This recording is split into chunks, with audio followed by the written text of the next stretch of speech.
les amis, on se retrouve comme promis pour la deuxième partie. Oui, je sais, je m'installe, on allume la petite bougie, ce qui est très important. Et on se retrouve donc pour la deuxième partie de l'émission consacrée au 1er décembre et la lutte mondiale contre le sida. Avant qu'on aille un peu plus loin en détail, et j'ai une surprise pour vous aujourd'hui, bien que certains sachent déjà de quoi, enfin plutôt de qui il s'agit, je voulais vous présenter un livre témoignage qui est formidable, qui est sorti il n'y a pas longtemps, qui est sorti en février. C'est un livre de Colette Fouquet-Tao, assistée de Marc Jouvenet, qui s'appelle De la rage de guérir au bonheur de vivre, mes victoires à l'ombre du sida. Témoignage bouleversant, témoignage plein de vie, d'espérance, d'espoir, où l'auteur nous livre tout simplement son parcours. Je vous le montre ici. Je vous le mettrai en barre d'informations pour celles et ceux que ça intéresse. Je n'ai pas le prix en revanche, mais en tous les cas, vous le trouverez assez facilement. Donc, de la rage de guérir au bonheur de vivre, ce qui me fait un très bel enchaînement finalement pour vous présenter cette deuxième partie en préambule. Et je ne suis pas seul aujourd'hui, je suis accompagné. J'ai un témoin, quelqu'un impliqué dans la lutte contre le sida depuis de très nombreuses années. Il me dit 30 ans, voilà, donc 30 ans de vie, 30 ans de parcours aujourd'hui avec justement ce virus qui est à nos portes, qui nous touche tous, même si on a vu dans la première partie qu'il y avait une forme de désintérêt, que c'était un sujet qui pouvait tomber dans l'oubli. Et il me semblait très important, en ce 1er décembre, de donner la parole à une personne qui m'est très cher. Je vous en dirai pas plus par rapport à ça. Quelqu'un qui compte beaucoup pour moi. Et puis, je vais le laisser tout simplement se présenter. On va pas reprendre les cartes parce que c'était déjà dans la première partie. On va tout simplement, être à l'écoute, s'ouvrir pour essayer d'apporter le plus de clarté possible. Mon invité, alors, je sais pas si tu veux être filmé ou pas. Oui. Oui. Bon alors, mon invité nous fait l'honneur de vouloir être filmé. Donc, je remonte la caméra. J'espère que t'es un peu dans la pénombre en fait. Je suis désolé avec la lampe. Ouais. Est-ce que attends, on va quelques petits problèmes techniques. Voilà, là c'est parfait. Bon, et bien voilà mon invité. Je te laisse te présenter. Eh bien, écoutez, bonjour à tous et à toutes. Merci d'être, mille merci d'être là pour cette journée mondiale de lutte contre le sida. Une journée qui est importante pour nous, militants, mais aussi importante pour nous, les personnes qui sont touchées et qui ont besoin aussi de l'appui de tout le monde, que ça soit aussi bien les entreprises, les particuliers, et puis ceux qui se diraient non concernés, parce que hélas, c'est souvent le cas. Donc voilà, pour faire très vite, moi j'ai 58 ans, je me prénomme Joël, donc depuis 1992, donc je suis touché par le virus du sida. Ce qui est formidable avec Joël, c'est que j'ai même pas besoin de poser de questions, ça coule tout seul, donc... C'est un peu... Alors oui, alors pour tout vous dire, et pourquoi j'ai accepté de... Est-ce que tu peux nous présenter en quelques mots, parce que moi je te connais très bien, nos abonnés ne te connaissent pas, est-ce que tu peux te présenter en quelques mots et nous raconter ton histoire par rapport justement au VIH et voilà, tout simplement. Tout simplement. Tout simplement. Oui, c'est entre nous. Entre nous, c'est un parcours chaotique, mais c'est vrai que donc moi, comme je le disais, donc je fête cette année, si je peux me permettre, un anniversaire un peu spécifique. Hein, c'est mes 30 années de séropositivité, 30 années de combat, de lutte, d'espoir, des hauts, des bas, enfin voilà, beaucoup de choses qui ont rythmé un peu mon quotidien et qui continuent à le rythmer d'ailleurs. Heureusement, et donc voilà, donc moi j'ai appris ma séropositivité en 92. On revient vers des années très très noires, hein, de la maladie, où depuis Dans une les di- années 90. 90-92, c'était une période sombre, noire. Oui, c'est-à-dire que c'était les années où, en fin de compte, le virus commençait à circuler énormément. Beaucoup de personnes étaient, hélas, fauchées par le virus, hein, disons par le syndrome, hein, par le sida. Et je pense que avant tout, il faudrait juste que je refasse un petit point sur le fait de la séropositivité. Donc, C'est la être, question que j'allais te poser, justement. être on va dire séropositif, ça veut dire donc être réactif au virus du sida, parce qu'en fin de compte, il y a deux phases. La première phase est une phase, je dirais entre guillemets, asymptomatique. Le virus est caché, entre guillemets, en phase extérieure, on ne le voit pas. Mais par contre, à l'intérieur, il se démultiplie très très vite. Et le VIH concerne donc le virus, comme on le dit, et le sida, en fin de compte, c'est un ensemble, c'est le syndrome d'immunodéficience acquise, c'est-à-dire que c'est un ensemble de symptômes là qui vont être visibles. Donc ça va être des maladies opportunistes, telles que la pneumonie, la tuberculose, les cancers de la peau, enfin les choses comme ça, qui vont euh, permettre de donner une alerte aux médecins sur un potentiel état de santé dégradé. Le virus, lui, va mettre à peu près, sans traitement, hein, je parle vraiment sans traitement, environ entre 8 à 10 années avant de vous amener vers ce stade sida. Euh, Hélas, et je reparlerai un peu plus tard dans nos échanges, c'est que actuellement, on est en 2022, il y a encore des personnes qui apprennent, hélas, leur séropositivité, mais en stade final. C'est-à-dire que le virus a déjà fait son boulot de destruction au niveau du corps, des cellules, et donc automatiquement, la question de la prise en charge et la question de la survie, là par contre, est très compliquée. Je lisais donc il y a quelques jours un témoignage d'une personne qui a perdu son ami à 58 ans aussi. Euh, Cette personne n'avait jamais fait de dépistage, pas spécifiquement volage, mais avait déjà eu des relations euh, voilà, non protégées. Et il s'est avéré que durant cette vie, il avait été contaminé par le virus du sida. Et lui-même ne le savait pas, c'est Et ça? lui ne le savait pas. Et par peut-être. Il y a deux choses qui vont arriver et qui vont Mais quels ont été les éléments, les éléments déclencheurs qui lui a quelque part, qui l'a alerté et qui lui ont fait dire qu'il y avait quelque chose qui n'allait pas? Bah, tout simplement, cette personne-là est arrivée, est tombée a fait une chute en fin de compte elle est tombée inconsciente et en fin de compte, quand elle est arrivée à l'hôpital, ils ont fait les premiers tests, hein, les prises de sang et autres, et ils se sont rendus compte que son système immunitaire était totalement dégradé, voire inexistant, et avait une charge virale qui était donc la charge virale, c'est le nombre de virus qu'il y a par millilitre de sang, était pratiquement un 10 millions de copies. Donc c'est énorme. Et bah, hélas, les médecins ont essayé de faire le maximum pour pouvoir le sauver, mais le virus avait déjà détruit beaucoup trop de choses, aussi bien au niveau des organes vitaux que des organes, on va dire, traditionnels, quoi. Et donc, ouais, cette personne-là témoignait en disant, voilà, j'ai perdu un ami, il n'avait jamais voulu faire de test de dépistage parce que pour lui, ça ne le concernait pas. Et voilà, donc c'est un peu une tranche de... Quand tu dis ça ne le concernait pas, qu'est-ce que tu entends par ça ne le concernait pas?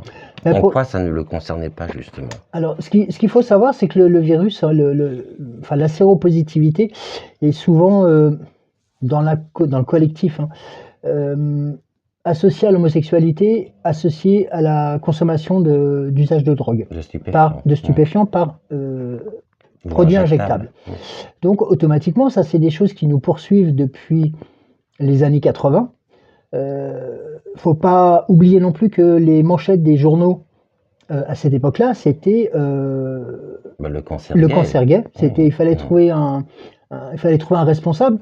Et quand on fait, j'ouvre une petite parenthèse, quand on fait un peu le parallèle avec ce qui se passe en ce moment avec la Covid, euh, Avec la pique-pique, voilà, avec la la coco, pique-pique. on va Et donc, éviter. Il y a certains mots ici qu'on peut pas d'accord, utiliser. j'ai pas tout le langage, mais voilà. Non, Donc voilà, on va c'est imager il y a justement. beaucoup, il y a beaucoup de similitudes. Et de cet état de fait, ça nous a collé à la peau pendant de très nombreuses années, et ça continue à le faire aussi, parce que des personnes se disent, comment on pourrait, je vais utiliser le terme volontairement, euh, oui, comme on dit, non concernées, c'est-à-dire que elles sont pas homosexuelles, ou alors elles sont homosexuelles, mais elles jugent qu'elles sont au-dessus de tout ça, ou des personnes hétéros qui vont avoir des aventures ou qui vont refaire leur vie ou autre et qui en fin de compte vont se dire ben non, de toute façon, d'apparence, la personne elle est pas séropositive donc il n'y a pas de signe extérieur, hein, je suis désolé, mais bon, voilà, vous voyez comment je suis, donc il n'y a pas de marquage. Et ces personnes-là vont passer à côté de quelque chose qui va être très importante, c'est outre la prise en charge. Alors certes, c'est pas évident d'apprendre sa séropositivité, mais il faut savoir que maintenant, la prise en charge médicale permet, nous permet aussi d'avoir une vie aussi longue qu'une personne séronégative, voire plus longue. C'est-à-dire qu'on a pas un certain confort de vie, mais on va être, comment dirais-je, beaucoup plus accompagné médicalement qu'une personne lambda qui va se dire ah ben tiens j'ai un truc qui va pas mais bon je verrai ça une autre fois, il y a une autre fois. Et en fin de compte il s'avère que quelquefois, notamment pour les dépistages des cancers, euh, nos accompagnements avec les infectiologues sont très importants parce que justement ça permet de détecter très précocement certaines maladies, de les prendre en charge et d'éviter justement la catastrophe. Donc vous voyez, ces deux éléments-là, il y a aussi le gain quelque part le gain de vie qui est important. Après, je reste aussi assez, assez posé sur le terme de se dire, ok, c'est pas évident d'apprendre sa séropositivité, c'est pas évident de pouvoir se dire du jour au lendemain, ben, je vais être obligé d'en parler. Alors, en parler, il y a deux moyens d'en faire, peut-être pas autant que moi ou d'autres qui vont être pas médiatiquement, mais qui vont accepter de témoigner à visage découvert, mais au moins d'en parler dans son entourage pour pouvoir au moins prévenir le conjoint, la conjointe, pour, voilà, pour tout simplement éviter que cette chaîne sans fin se poursuive. Parce qu'en fin de compte, la contamination, comme elle est actuellement, ce sont des personnes qui, il y a à peu près entre 25 000 à 30 000 personnes qui sont séropositives, mais qui ne veulent pas ou qui ne savent pas qu'elles le sont. Et automatiquement, cette chaîne se poursuit. Je te coupe. Oui. Dans la voyance que j'ai fait dans la première partie, Mhm. il y a une notion qui m'a un peu interpellé aujourd'hui, en 2022. C'est de me dire que finalement, c'est un sujet qui pourrait éventuellement, alors j'aimerais avoir ton avis par rapport à ça, tomber dans l'oubli. Et nous avons eu, en complément au niveau des informations qui m'ont été données, et je rebondis sur ce que tu viens de dire, tu disais, il faut l'exprimer, il faut le dire. C'est un moment effectivement important, difficile, un peu comme une personne qui va être amenée à faire son coming out, sachant qu'aujourd'hui, il y a des idées tellement tenaces, finalement, que ça nous éloigne carrément de l'essence même de la maladie. Donc on doit faire face à deux choses. Déjà, un sujet qui aurait tendance à tomber dans l'oubli, le désintérêt. On voit que de toute façon, aujourd'hui, moi, c'est ce que je pense. Tu me diras si enfin, est-ce que j'ai raison, je ne sais pas, mais ce que je vois, c'est que au début des années 80, ça émerge, ça touche énormément de personnes. Il y a énormément de personnes, j'ai pas les chiffres exacts, qui partent les uns après les autres. Ça a été véritablement une hécatombe, un ouragan. Et aujourd'hui, finalement, c'est un sujet qui s'est complètement banalisé, et j'ai presque l'impression, et on l'a eu par les cartes en même temps, que les gens ne se sentent absolument plus concernés, n'ont pas peur. Et je donnais l'anecdote que tu m'avais donnée, que tu m'avais relatée lors l'une de tes interventions, où ce jeune t'a répondu cette chose incroyable en te disant: «Ça ne me concerne pas parce que j'ai des parents qui sont, qui ont de l'argent». Donc déjà, quel regard tu portes effectivement aujourd'hui sur l'évolution par rapport aux années 80 dans l'inconscient collectif? Et quel est ce cheminement qui a fait que progressivement, cette maladie qui était là, je me souviens de Christophe de Chavannes qui était l'un des premiers, hein, très certainement aussi, dans ses émissions, à dire sortez couverts, sortez couverts. C'est ma génération qui a été bercée dedans. Bon, quel regard on porte aujourd'hui? Parce que j'ai vraiment l'impression que la lutte contre ce virus, finalement, s'est considérablement dégradée. Et on revient quasiment à un constat qui est presque un constat d'échec, où on est dans les mêmes synergies que dans les années 80 quasiment. Alors, peut-être pas pas par rapport au nombre de contaminations, mais par rapport à la représentation de la maladie. Ce qu'il faut savoir, c'est, je vais vous donner juste un chiffre. Alors, je vais pas vous noyer de chiffres, c'est pas le but, hein, mais il faut savoir que depuis un certain nombre d'années, ça va faire plus de 5-6 ans, voire plus, il y a un seuil incompressible en France de personnes qui se contaminent. Je suis pas là pour les juger, ni les incriminer ou autre. Il y a quand même plus de 6500 personnes Qu'est-ce que tu appelles par qui se contamine? qui sont déclarées, enfin qui vont faire un test et qui se retrouvent séropositifs. Alors qu'aucun test n'avait été fait auparavant. Alors qu'aucun test n'avait été fait auparavant. Donc c'est-à-dire que ce sont... Le chiffre que tu disais, il est de combien? 6500. C'est énorme. C'est énorme. Rien que sur le territoire. Sur le territoire. En France, c'est à peu près le seuil technique. Enfin, ce que j'appelle le seuil technique, c'est-à-dire que c'est un seuil qui est vraiment incompressible. C'est-à-dire que depuis des années, malgré... Alors, je vais en venir après, mais c'est les fameuses campagnes de prévention. Je vais vous donner un exemple. Moi aussi, je suis un militant associatif, donc depuis des années, je fais de la prévention. J'aimerais qu'on en parle effectivement après. J'en parlerai après. Mais c'est vrai que c'est quelque chose... Tu parlais notamment tout à l'heure de cette fameuse génération. Il y a toute une génération dont tu fais partie. J'ai été interviewé notamment par un journaliste d'une radio de RTL qui est de ta génération et qui m'a dit en off, il m'a dit, ce que je comprends pas, c'est que nous avions cette information-là. Tout à fait. Voilà, et que parler du préservatif, le porter, en discuter entre partenaires, ça n'avait aucun problème. Et maintenant, c'est, excusez-moi du terme, mais c'est walou, quoi. Il n'y a plus rien. C'est-à-dire que ceux qui, et il y en a beaucoup, et là, ceux qui se contaminent et qui apprennent leur séropositivité à 15, 16, 17 ans, c'est énorme. C'est-à-dire que là, en fin de compte, il y a vraiment le constat d'échec, c'est que tout le boulot que nous avons fait, nous, c'est-à-dire les militants associatifs, les animateurs, tous ceux qui font de la prévention, les acteurs de prévention, comme il y a eu toute la journée, ou comme il y a des villes entières qui se mobilisent, comme à Niort, comme à Cannes, comme à Lille, qui font le pari de dire, ou même Bordeaux sans sida, Lille sans sida et autres, ils s'investissent. Je ne veux pas jeter la pierre à d'autres villes, même qui soient très proches, c'est pas le but. Mais à un moment donné, quand... Tu parles de Paris, entre autres. Non, mais parlons-en voilà, justement, parce qu'on est là Paris, je sais pas ce qu'il y a eu. Pour la justice, pour en fin de compte, c'est la liberté. Paris, c'est les associations qui font tout. C'est Paris Paris, ce sont toutes les associations connues, Aide, Act Up, le comité des familles, Solidarité Sida. Alors, le comité des familles, comparé à des associations comme Aide, comme Act Up, tout le monde ne connaît pas le comité des familles. Le comité des familles, c'est une association communautaire ouverte à toutes et à tous, et qui, en fin de compte, sont présents sur le terrain de la prévention pour dire tout simplement, c'est pour accueillir les personnes séropositives et ceux qui les aiment. Voilà, tout simplement. Le comité des familles, ça a été créé tout simplement par une communauté de familles de Nord-Afrique, qui n'avait pas d'équivalent sur le territoire et qui, à un moment donné, avait besoin aussi de se poser. C'est-à-dire, il y avait des hommes, des femmes, qui avaient besoin aussi de dire à un moment donné, où je vais, moi, parce que chacun a sa petite cloison, chacun a sa petite niche.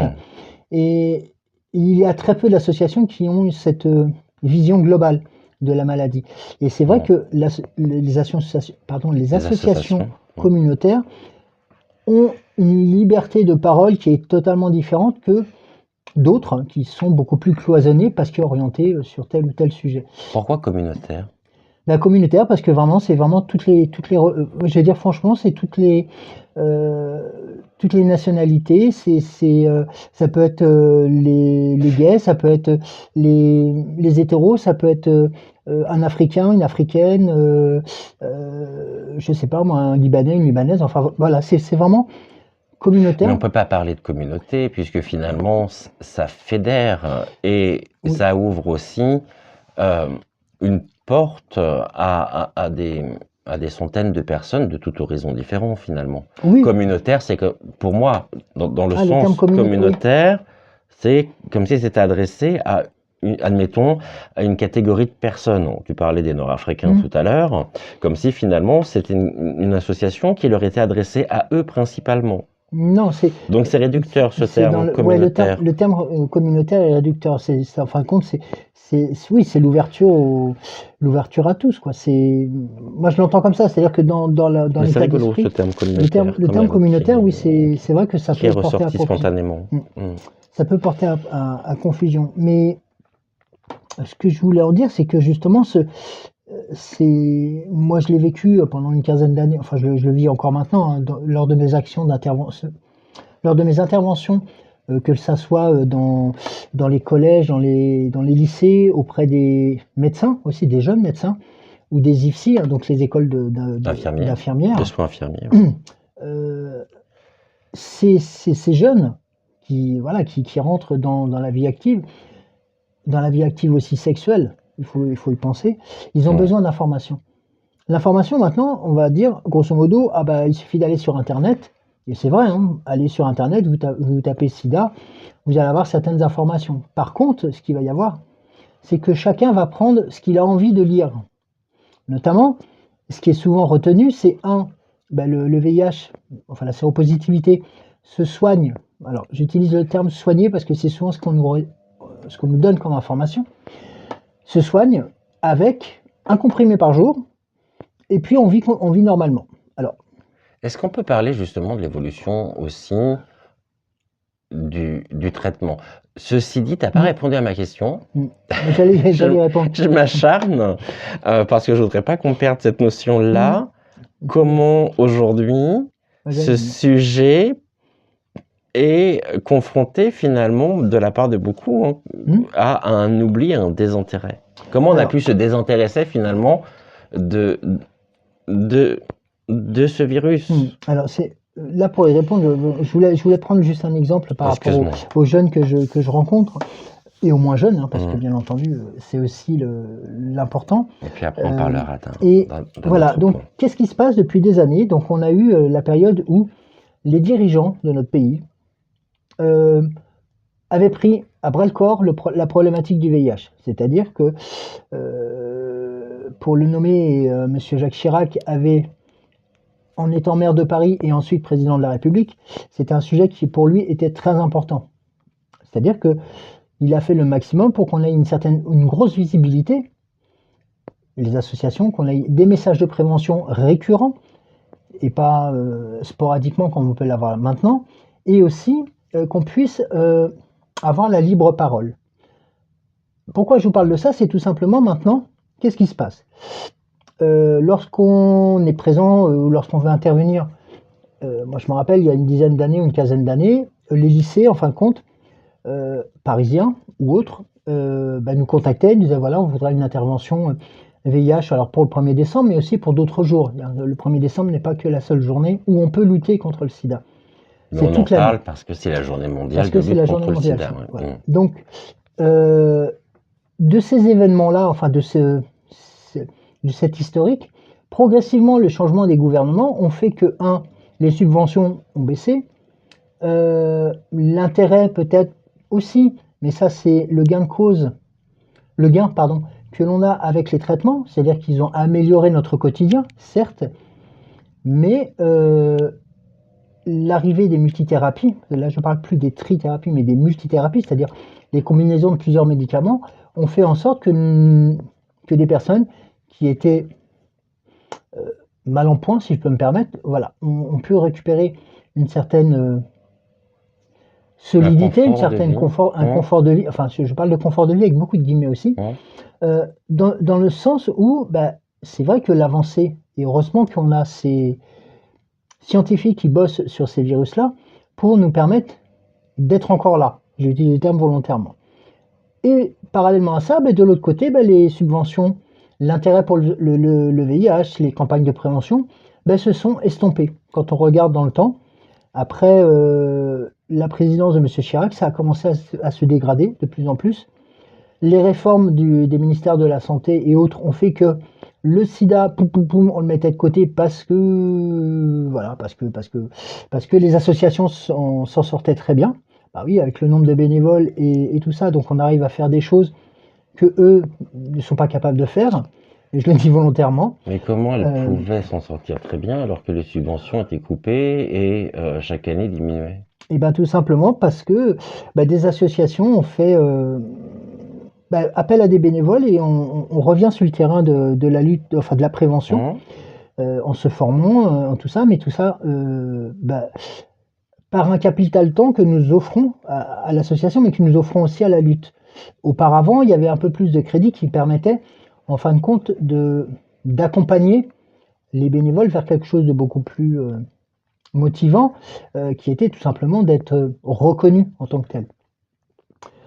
Même si en tant que, je vais dire artisan ou peut-être Acteur de acteur de prévention. prévention, c'est Hein? pas un titre, c'est pas quelque chose que je réclame. Non, c'est juste se dire à un moment donné, euh, là dernièrement pour cette campagne là du 1er décembre De cette année, tu de veux cette dire? année, Hein? les associations, d'ailleurs vous verrez, il y a sur internet, c'est notifié hein, sur le 1er décembre. Tu me donneras les liens que je Oui. puisse les communiquer. Vous avez les communiqués de presse qui ont été envoyés donc à la présidence de la République, juste pour rappeler qu'à un moment donné, ben, nous étions toujours vivants et que aussi, ça serait bien que qu'on prenne en charge aussi le vieillissement de la population. Idem pour le ministère de la Santé. Et puis d'autres acteurs du gouvernement qui ont tendance depuis quelques années, enfin, et notamment depuis 5-6 ans, à complètement nous zapper. Donc, Pour en venir là, tu fais une pause, donc ça voilà. tombe très bien. Est-ce que pour toi, aujourd'hui, c'est juste ton Mmh. ressenti, hein, Ouais. nos chers dirigeants sont libres par rapport à la question? C'est-à-dire, est-ce qu'ils peuvent réellement s'impliquer ou est-ce qu'ils se font le jeu de lobby pharmaceutique, freinant justement la, la recherche? Parce que dans le tirage de la première partie, l'une des premières cartes, et de Mmh. mémoire, c'est même la première carte qui est ressortie, c'est le ralentissement. Donc finalement, par rapport à ce que tu me dis, il y a eu un désengagement de nos chers popo-lilithiciens, et aujourd'hui, subventions coupées, recherche freinée par manque de subventions, et il n'y a aucune implication de leur part. Donc est-ce que derrière tout ça, il y a aussi le lobby des laboratoires pharmaceutiques, finalement, qui freinent consciemment la recherche par rapport, on va dire, à l'antidote qui pourrait être mis en place? Est-ce que cet antidote, on nous en parle chaque année, c'est des grands effets d'annonce, on le retrouve, et bizarrement, c'est toujours quasiment autour du 1er Mmh. décembre, ou alors la semaine avant, 15 jours avant. ou 15 jours avant, chaque année on en parle, et puis concrètement, dans les faits, bah, il n'y a rien, quoi. Il n'y a rien. Alors, il est- Mais à part effectivement cette évolution au niveau des traitements, et on en reparlera après parce que là aussi il y a beaucoup de choses à dire dessus, mais finalement, quel est aujourd'hui le, le libre arbitre politique par rapport à la question, et est-ce que nos chers politiciens sont libres de leur mouvement ou est-ce qu'ils sont au service de laboratoires pharmaceutiques, c'est-à-dire par rapport à tout ce qu'ils peuvent amasser sur la maladie? Alors, bah, disons, moi, je vais pas lancer un pavé dans la mare, hein, parce que c'est Bon, pareil, hein, depuis les premières années de ma séropositivité, donc j'ai lutté, moi, justement, contre ces fameux lobbying des labos en étant chez Act Up, hein, et je m'en cache pas d'ailleurs, parce que justement, enfin, pas nous, mais enfin, voilà, bref, on a réussi à faire avancer un peu les choses de telle sorte que, notamment, et je vais vous donner juste une anecdote, c'est que cette fameuse trithérapie qui a sauvé la vie à beaucoup de personnes mmh. dans les années 95, 96, Bah, elle est toujours 97. employée la Ah oui, trithérapie elle est toujours aujourd'hui, hein, fait employée, partie toujours des traitements, elle est toujours en traitement. oui. Mais cette trithérapie, en fin de compte, ben, c'est grâce aux assos hein, qu'elle a été mise en place. C'est grâce au lobbying. C'est pas grâce au lobbying. Euh, Associatif, vous voulez dire? Si, c'est le lobbying associatif qui a fait qu'à un moment donné, ils ont exigé que ce traitement qui fonctionnait, qui avait des résultats probants, soit distribué à tout le monde. Et Mais pourquoi elle oui, n'était pas distribuée à tout le bah, monde? tout simplement parce que je pense qu'il y avait des intérêts derrière financiers à l'époque. Bon, moi, j'étais pas spécifiquement j'ai utilisé le terme aussi, hein, j'étais pas en état de pouvoir suivre ces moments-là parce que j'étais out, hein, donc et c'est des informations que j'ai pu lire par la suite. Mais pourquoi certains dirigeants ont réussi pendant des années à, à faire en sorte qu'il y ait des campagnes de prévention euh, partout, et que ce soit dans les médias, que ce soit ailleurs. Et puis de l'autre côté, d'un seul coup, tout s'arrête. Pourquoi? Et puis on apprend par la suite que bah, certains labos ou certains, on va dire, enfin certains ministres, entre autres, peuvent avoir trempé dans des détournements de fonds ou des choses comme ça, et ou dans d'autres choses. Donc après, c'est vrai que le hobby, il faut pas oublier que les laboratoires, c'est énormément d'argent, hein, ça rapporte plus que les armes. Ça peut faire peur, mais c'est exactement ça. Et automatiquement, bah, derrière, bah, il est quand même, je dis pas que c'est volontaire, hein, le ralentissement de la production ou de la recherche sur le virus, loin de là, il est toujours très actif, mais tout simplement grâce à qui? Grâce aux associations qui sont toujours sur le terrain, alors à taper du doigt en disant mais là qu'est-ce que vous faites? Qu'est-ce que vous faites? Et là maintenant on inclut depuis ça va faire une dizaine d'années bah, les gouvernants qui eux bah, je vais utiliser une image très claire, ils se disent bon bah de toute façon il y a les personnes qui sont séropositives, bah, elles ont un statut médical qui va être relativement stable. Elles peuvent pour certains ou certaines retravailler. Pour les autres qui ne peuvent pas retravailler, bah, là ça c'est l'oubli. Euh, voilà, c'est un peu comme ça que c'est mis en avant. Et puis de temps en temps, bah, ils vont se réveiller, ils vont se dire ah oui tiens c'est la journée mondiale de lutte contre le SIDA, c'est bientôt. Ah oui bientôt il y a Solidays, bientôt il y a le SIDAction. Ah, c'est peut-être bien, ce serait peut-être bien qu'on fasse quelque chose. Et quand vous regardez bien ces trois dates, il n'y en a que trois maintenant en France. Le SIDAction au mois de mars, les Solidays au mois de juin-juillet, et la journée mondiale de lutte contre le sida en décembre. Entre les deux, c'est le vide sidéral. C'est-à-dire, imaginez un gamin ou un ado qui rentre dans sa vie sexuelle, qui a besoin d'informations, qui a besoin de repères. Qu'est-ce que je vous disais tout à l'heure? Il va aller sur Internet, il va aller prendre ce dont il a besoin Mais est-ce que tu comme penses qu'il info. va avoir le réflexe d'aller voir, d'aller Pas chercher des nécessairement, non. informations? Peut-être parce qu'il a vu une affiche, et ça c'est le rôle il y a un grand rôle des infirmières de collège et de lycée, Que l'on salue qu'on et salue et pour lesquelles voilà, et à j'ai un grand qui respect. j'apporte, moi aussi tout mon soutien et merci pour ce que vous faites au quotidien. Parce que justement, bah, c'est grâce à elle que ce fameux relais existe. Il y a des lignes d'écoute gratuites et des choses comme ça, mais à un moment donné, si on ne donne pas l'information initialement, bah, le gamin, il va pas aller spécifiquement aller chercher, enfin, excusez-moi, l'adolescent ne va pas aller chercher, ou l'adolescente, l'information. Donc il est D'accord? confronté à lui-même, hein, Il est face à confronté à ses lui-même. angoisses, Voilà. à ses peurs. Tout à fait. Et vous allez me dire, les parents, bah oui, mais les parents, je pense qu'il y en a quelques-uns, il y en a beaucoup même qui regardent cette chaîne. Euh, Imaginez un adolescent qui rentre dans sa vie sexuelle, c'est pas évident qu'il aille demander à papa maman le fait de prendre des préservatifs ou des choses comme ça. Et à Vous voyez? condition que dans la famille, il y ait une ouverture d'esprit Tout et à qu'on fait. puisse en parler librement. Voilà. Donc ça aussi, ça fait partie de l'éducation, on va dire entre guillemets, de cette prévention. Parce que la prévention, en fin de compte, elle peut être faite par tout le monde.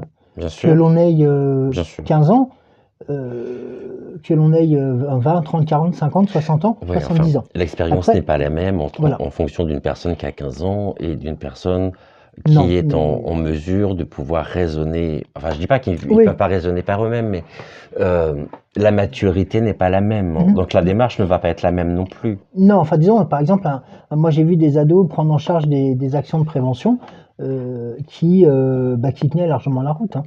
Oh, C'est-à-dire qui étaient vraiment solides et qui s'adressaient à un public identique, c'est-à-dire j'allais dire entre 16 et 20 ans. on a aujourd'hui, depuis quelques années, tu y as d'ailleurs participé il me semble, à plusieurs reprises. Je suis en train de chercher le terme ces colloques internationaux euh, contre justement donc le sida. Quel rôle il joue aujourd'hui en matière de recherche? Euh, qu'est-ce, concrètement, qu'est-ce qu'ils apportent au quotidien? Alors, je parle pas qu'en France, hein, parce Mhm. que on est sur un point de vue international, mais finalement, donc là, on parlait des laboratoires pharmaceutiques, on parlait d'un certain nombre de sujets. Eux, aujourd'hui, est-ce qu'ils font office d'autorité par rapport aux orientations de recherche, par rapport au financement aussi même de certains projets? euh, à quoi servent-ils? Alors oui, donc moi c'est vrai que j'ai eu la chance de participer à deux colloques internationaux sur ce qu'on appelle le AIDS, AIDS. Donc c'est en fin de compte, oui, ce sont toutes les structures associatives ou au minimum l'ensemble oui, des structures associatives du monde entier qui vont être invitées à ce colloque. Donc la plupart du temps, ça se passe dans des grandes villes comme Toronto, Là, la Mexico, dernière était à, Atlanta. Pardon, autant pour moi, était au Canada. au Canada, oui, Au c'est ça. Canada. Et notamment, cette année, il y avait une grande nouveauté, c'est qu'on pouvait y assister aussi En visio. en visio. Et donc le but, c'est qu'en fin de compte, ils vont dresser dans un premier temps un état des lieux, et ensuite, des activistes du monde entier vont pouvoir travailler sur le fait de mettre en place, comme tu le disais, des constats d'échec, des constats de Donc il y a des non-prise en charge. rapports qui sont Tout établis. à fait, des rapports qui sont établis, et ensuite il y a des directives, un peu comme l'OMS, comme l'Organisation mondiale de la santé, qui vont donner qui vont donner des directives, mais que ces directives vont permettre à des pays qui sont un peu moins aisés, on va dire je prends l'exemple de la France, même si c'est un peu Tendu et compliqué en ce tendu moment, et compliqué chez nous, depuis quelques mais années. si on prenait voilà un pays qui est à peu près stable économiquement et qui a les moyens de pouvoir aider sa population malade, en fin de compte, on va préconiser par exemple, et comme c'est ressorti, c'est-à-dire à un moment donné, il y a la prise en charge des personnes entre le moment de l'annonce de la séropositivité et le parcours de vie de la personne. Deux choses encore à travailler, ce sont le dépistage. Quels sont les moyens de dépistage qu'on peut mettre en place pour justement qu'il y ait le maximum de population qui soit dépistée, non pas pour qu'elle soit fichée ou autre, mais tout simplement pour qu'elle soit prise en charge médicalement, pour éviter qu'elle subisse les assauts du virus. Et puis ensuite, il y a la deuxième partie, et qui a été aussi mise en avant, c'est comment vieillir avec le VIH. C'est qu'est-ce qui est mis en place par les structures étatiques et autres, Par les pour institutions. les institutions, pour pouvoir permettre aux personnes vieillissantes, alors à partir d'un certain âge, qui hélas sont séropositives sous traitement et qui vont avoir besoin d'un accompagnement spécifique et qui n'existe pas, notamment en France, il n'existe pas, où il y a très peu d'institutions qui le font, à ma connaissance. Et ça va être compliqué, parce qu'imaginez une personne séropositive, quand on est en âge, certains comme moi, dans les 30, 40, 50 ans, c'est déjà pas évident de pouvoir en parler comme on le souhaite, mais imaginez une personne qui se retrouve en EHPAD à 70 ans ou 80 ans, qui est connotée, et j'utilise le terme volontairement, connotée séropositive. Si les personnes en face n'ont pas du tout d'informations, qu'est-ce qui va se passer? Ça va être exactement la même chose que pour quelqu'un qui va être beaucoup plus jeune, ça va être la mise à l'écart. Donc, il y a toute cette prise de conscience, c'est que la population vieillit, on vieillit avec le virus, on a cette chance de pouvoir espérer de longues années encore devant nous, mais le quid, c'est comment on va pouvoir les mettre en place ces années, et avec quoi? Quel est le système médical qui va être mis en place? Est-ce que voilà, tout ça c'est du flou artistique, et je dis pas qu'on doit être traité différemment des autres, mais il faut qu'il y ait au moins une organisation qui puisse voilà, se pencher sur la question. Tout comme le dépistage le dépistage qui est très important, il faut qu'il soit donc répandu au maximum de personnes et qu'il soit accessible. Il ne faut pas oublier que vous pouvez avoir des tests, des autotests de dépistage VIH à la pharmacie, bien entendu avec un accompagnement de la pharmacienne si vous le souhaitez. Dans les associations, on fait aussi du dépistage donc VIH, tout simplement, non pas pour, je veux dire, Stigmatisé. c'est pas pour stigmatiser la personne, c'est tout simplement pour lui dire, écoutez, voilà, bon, le test est sensiblement, est positif, il serait bien que vous vous orientez vers un centre médical, vers un hôpital pour être pris en charge, parce qu'il y a des personnes qui, moi j'en connais, qui sont séropositives mais qui prennent aucun traitement depuis 20 ans. Tout simplement parce qu'à un moment donné, ils ont eu l'information d'être dépistés à temps, et ensuite, le virus, il est contrôlé, et là, automatiquement, à partir du moment qu'il est contrôlé, c'est quelque chose de gagné. Et ça, on essaye de tendre vers cela, et cette année, il y a deux choses qui sont importantes à retenir pour le 1er décembre. C'est l'accès au dépistage pour tous. Bien entendu, il est gratuit, il est anonyme. Je vous donne juste une information, vous pouvez faire un dépistage sans ordonnance dans les laboratoires. C'est-à-dire que tu te présentes au laboratoire et tu dis, voilà, j'aimerais... Je veux faire une prise de sang pour un dépistage VIH, et ils le font, c'est gratuit. C'est depuis cette année. Et il n'y a pas besoin de remplir de formulaire. Il n'y a pas de formulaire, il n'y a pas de choses comme ça. Il y a juste une adresse mail à transmettre, et où, le cas échéant, après ça dépend du laboratoire, mais un contact pour que vous puissiez récupérer les résultats. Bon, voilà. Mais sachez que, par expérience, pour les résultats, faites-vous accompagner. N'y allez pas la fleur au fusil en disant ouais, je rigole, et vous n'allez pas demain matin tous au laboratoire demander pour faire style j'y vais pour voilà. C'est ça quand même. Il faut réfléchir aussi à sa situation. C'est quand même quelque chose de personnel. Voilà, donc de poser aussi le pour et le contre, de se dire est-ce que j'ai pris un risque ou pas. Est-ce que dans mon parcours j'ai pu croiser des personnes que je connais pas, notamment, ça peut être le cas.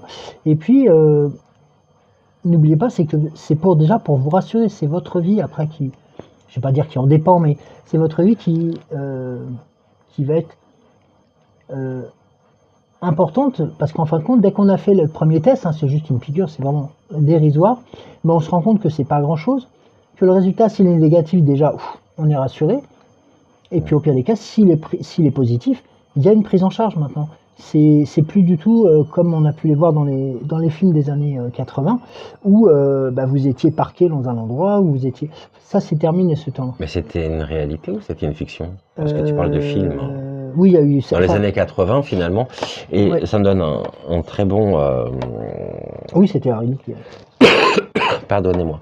Ça me permet de rebondir. Est-ce qu'une personne aujourd'hui qui découvre sa séropositivité finalement, quelles sont les différences, si tant est qu'il puisse y avoir des différences, avec une personne qui, comme toi, dans les années 90, découvre sa séropositivité? Est-ce que tu penses que la prise en charge aujourd'hui est complètement différente? Et en même temps, il y a un point que j'aimerais aborder aussi avec toi par rapport à ça, c'est finalement, quel est aujourd'hui l'héritage des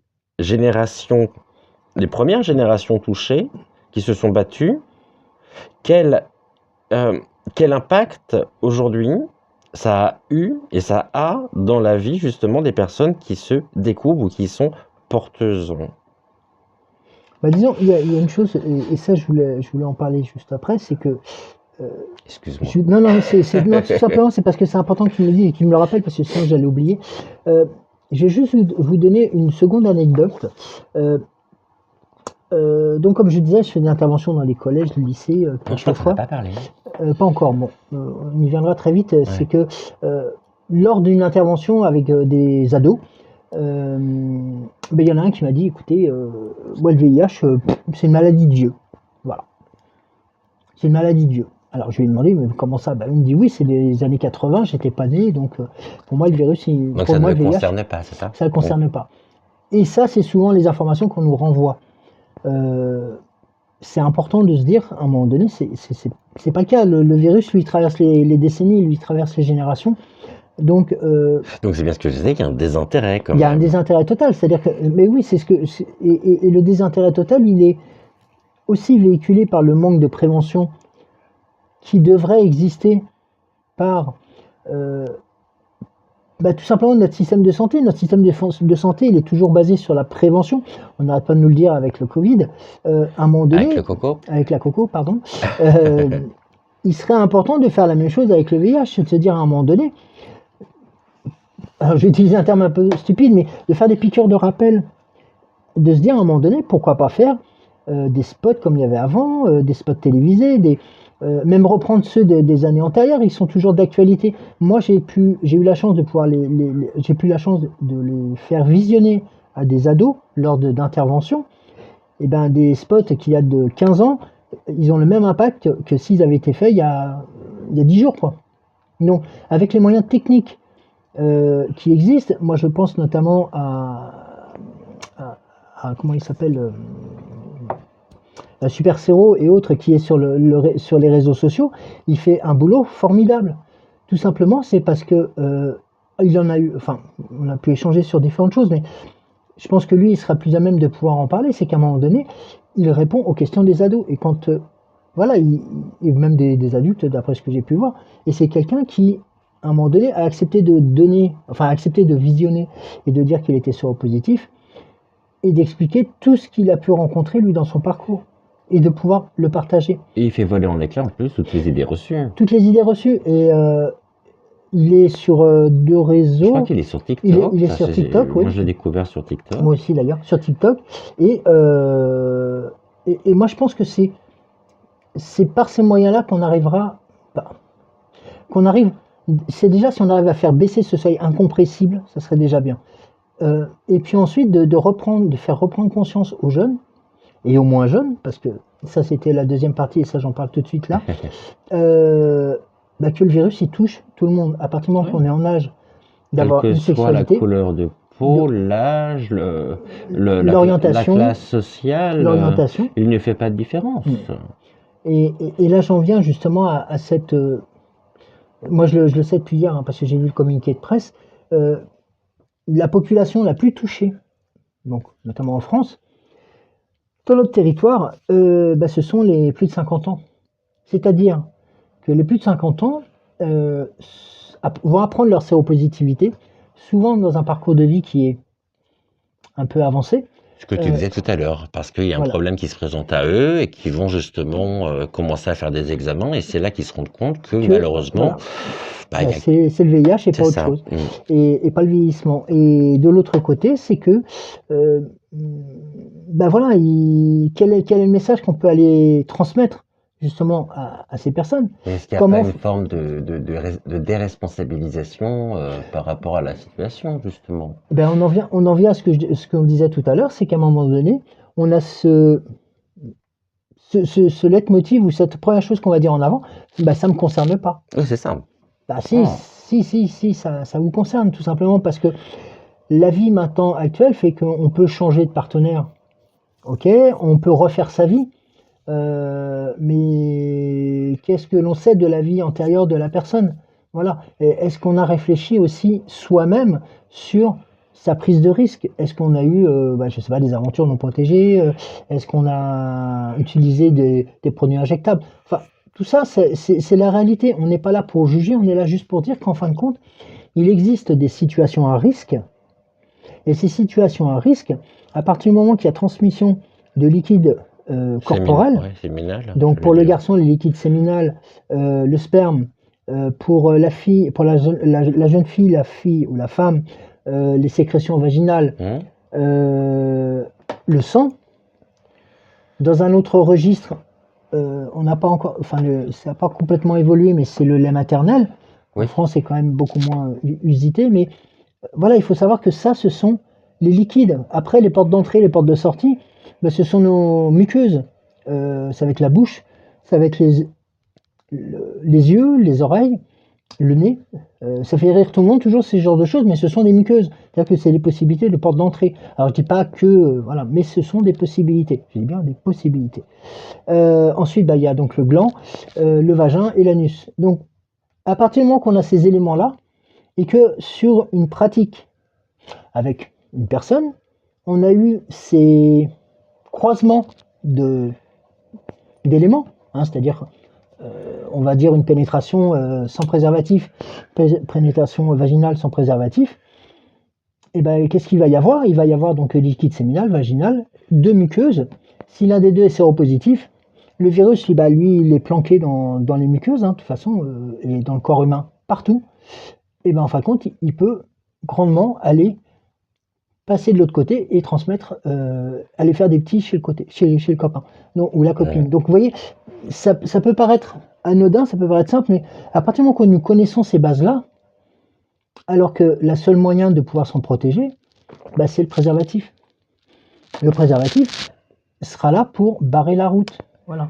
L'abstinence, bon, Alors, c'est plus trop général- d'actualité. Je termine juste. Et je termine juste parce que c'est une technique qui est de plus en plus sollicitée chez les adolescents et même chez les adultes pour éviter une grossesse, entre autres.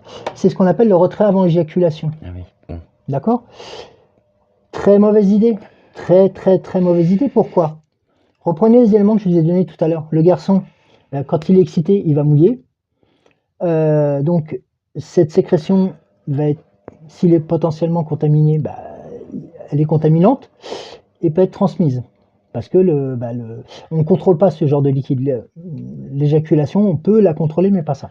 Et de l'autre côté, bah, la femme qui est excitée a des sécrétions vaginales qu'elle ne peut pas contrôler non plus. Et ben, c'est exactement la même chose. Donc, vous voyez, et ça, c'est important parce que beaucoup, et ça a été relaté lors des enquêtes anonymes, que beaucoup de personnes procédaient au retrait avant éjaculation et ne comprenaient pas pourquoi à un moment donné se retrouvaient porteurs du VIH. Alors, ça, c'est dans le pire des cas, mais pouvaient être porteurs d'une autre infection sexuellement transmissible.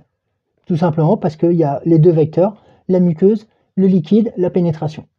Est-ce qu'on peut parler de... En quelques mots, ou je te laisse de toute façon développer Vas-y. sur le sujet. Aussi, je suis en train de chercher mes mots. Je suis Allez, suspendu au tien. Je trouve que c'est... Voilà, je n'ai même pas besoin de poser de questions. De toute façon, tout est clair, fluide, limpide. Quel est l'impact aujourd'hui par rapport à ce que tu évoquais? Parce qu'on n'en a pas parlé du tout pour le moment, de la PrEP. Alors on va parler aussi de la PrEP parce que je pense que il y a plusieurs mots. certaines personnes, à mon avis, ne connaissent pas ou ne savent pas ce dont quoi nous parlons. Mais est-ce que tu penses que ça a changé aussi la manière d'aborder l'autre dans la sexualité et dans la responsabilisation finalement, dans sa propre responsabilisation vis-à-vis de l'autre? Bah, disons la PrEP en fin de compte, Déjà, qu'est-ce que c'est? la PrEP, donc c'est en fin de compte un traitement. Bah, c'est un traitement hein, que l'on prend, que la personne séronégative va prendre avec l'accord de son médecin. Quand tu dis traitement, c'est un traitement alors, VIH. oui, c'est un traitement VIH qui compose C'est plusieurs notamment molécules, c'est ça? c'est une seule molécule, Une et il y en a seule. deux, enfin c'est une bithérapie, donc il y a deux molécules, et c'est une molécule qui a sauvé la vie à plusieurs millions de personnes dans le monde entier. Et cette molécule, en fin de compte, sur des tests, a montré que lorsqu'elle était prise avant un rapport, sexuel, donc pouvait éviter ou limiter, voire éviter une contamination. Donc, bien entendu, il faut savoir que cette prise de médicaments, elle est sujet à une régularité, d'accord? Sachant que le traitement ne coûte pas, est pas donné, il est pris en charge, je crois, mais Voilà, c'est tout simplement parce que c'est pour des raisons X ou Y, la personne est allergique au latex ou d'autres. Bon, voilà. Mais Ouais, mais c'est vrai après, que ça peut être une philosophie, hein. ça peut être une philosophie aussi, ça peut être voilà. Mais ça, c'est pas ça que moi je juge pas ce genre de choses. Bah, moi non Donc la plus, PrEP, mais c'est juste des pistes de voilà, réflexion. c'est des pistes de réflexion et la PrEP en fin de compte permet aux personnes de ne pas utiliser le préservatif, de pouvoir le mettre en avant ou pas. Sachant que, comme je disais, il faut le prendre régulièrement avant le rapport et ensuite continuer à le prendre après le rapport. D'accord. Les incidences pour la santé, ce traitement-là est relativement anodin. Bien, relativement anodin. Avec le temps, pour ma part qui prend ce traitement depuis maintenant 2006, 7, pardon, voilà, donc il a eu des effets positifs sur le ralentissement de ma réplication virale, sur la concentration de VIH dans mon corps. Et donc, voilà, ils se sont basés, les médecins et la science s'est basée là-dessus en disant ben, c'est un moyen de prévention supplémentaire. Ok. Bon. Oui, supplémentaire, mais ça. Supplémentaire, C'est attention. ça. Et là-dessus, bon, moi, pour en avoir discuté avec des personnes en associatif qui l'ont pris et qui vont entre guillemets ne jurer que par ça, ouais, c'est très bien parce qu'en fin de compte, ça redonne une certaine liberté. Si liberté, autant soit peu, elle avait été bafouée auparavant, mais ça donne une certaine liberté de ne plus utiliser le préservatif dans le relationnel qu'on peut construire. Par contre, il y a une chose qui est importante, ça ne protège pas des autres infections sexuellement transmissibles. Et donc, automatiquement, ces infections sexuellement transmissibles, je vais juste donner un exemple aussi, la syphilis qui avait totalement disparu du pays, totalement, qui n'existait plus il y a environ une dizaine d'années, j'ai pas les chiffres exacts, mais c'est affolant. Oui, les chiffres sont très C'est-à-dire que ça préoccupants, oui. devient la première infection sexuellement transmissible en France. Relation de cause à effet, peut-être, je sais pas. Je veux pas, j'ai pas les moyens de pouvoir vous le. Ou t'as pas le recul J'ai nécessaire pas le pour recul pouvoir nécessaire. Moi, ce sont en parler objectivement. voilà. Ouais. Les chiffres que j'ai, c'est que je dis pas que c'est la PrEP qui a fait ça. Non, non, c'était un constat avant l'arrivée de la PrEP. Mais la PrEP est un moyen supplémentaire de pouvoir mettre en place une sexualité à deux, parce que la sexualité c'est deux personnes, et d'en parler aussi. C'est-à-dire que c'est pas toujours évident de dire à l'autre, bah, voilà, je suis séropo et ainsi de suite. Et ainsi Oui, de enfin, suite. la sexualité, Bon. c'est à deux. Maintenant, on sait pertinemment. Et on sait que pertinemment, c'est toujours le même sens. Non, mais dans les pratiques, c'est pas forcément toujours deux personnes. Oui, voilà. Donc, il y a ça aussi. C'est pas toujours deux personnes. Donc voilà. Donc c'est vrai que la PrEP est un élément complémentaire et c'est vrai que l'on tend vers ce mode de protection, si je peux me permettre. Mais ça ne protège pas de tout. Donc, automatiquement, c'est important. Est-ce que on peut évoquer aujourd'hui, parce que je trouve que ça peut être intéressant aussi, ça peut apporter des pistes de réflexion, les idées reçues qui sont encore tenaces malgré les années et qui ont traversé les années et qui sont encore là aujourd'hui, bien prégnantes, les fausses idées, tout ce qu'on a peut-être entendu et qui ont encore une résonance, un sens pour un certain nombre de personnes qui sont... J'espère qu'elles arriveront à se réveiller, vraiment, à faire preuve de discernement, mais quelles sont aujourd'hui, de par tes interventions, donc, et puis de par tout ce que tu peux entendre, de par ton expérience, quelles sont les idées reçues, les fausses idées qui sont encore, qui ont la vie belle encore aujourd'hui en 2022, quasiment 2023 bientôt, mais voilà, quelles sont les idées reçues concernant le VIH, concernant... voilà, je te laisse la parole dessus. Qu'est-ce que tu peux nous en dire? Alors, ça fait une très belle transition par rapport à ce dont je parlais tout à l'heure par rapport au mode de contamination.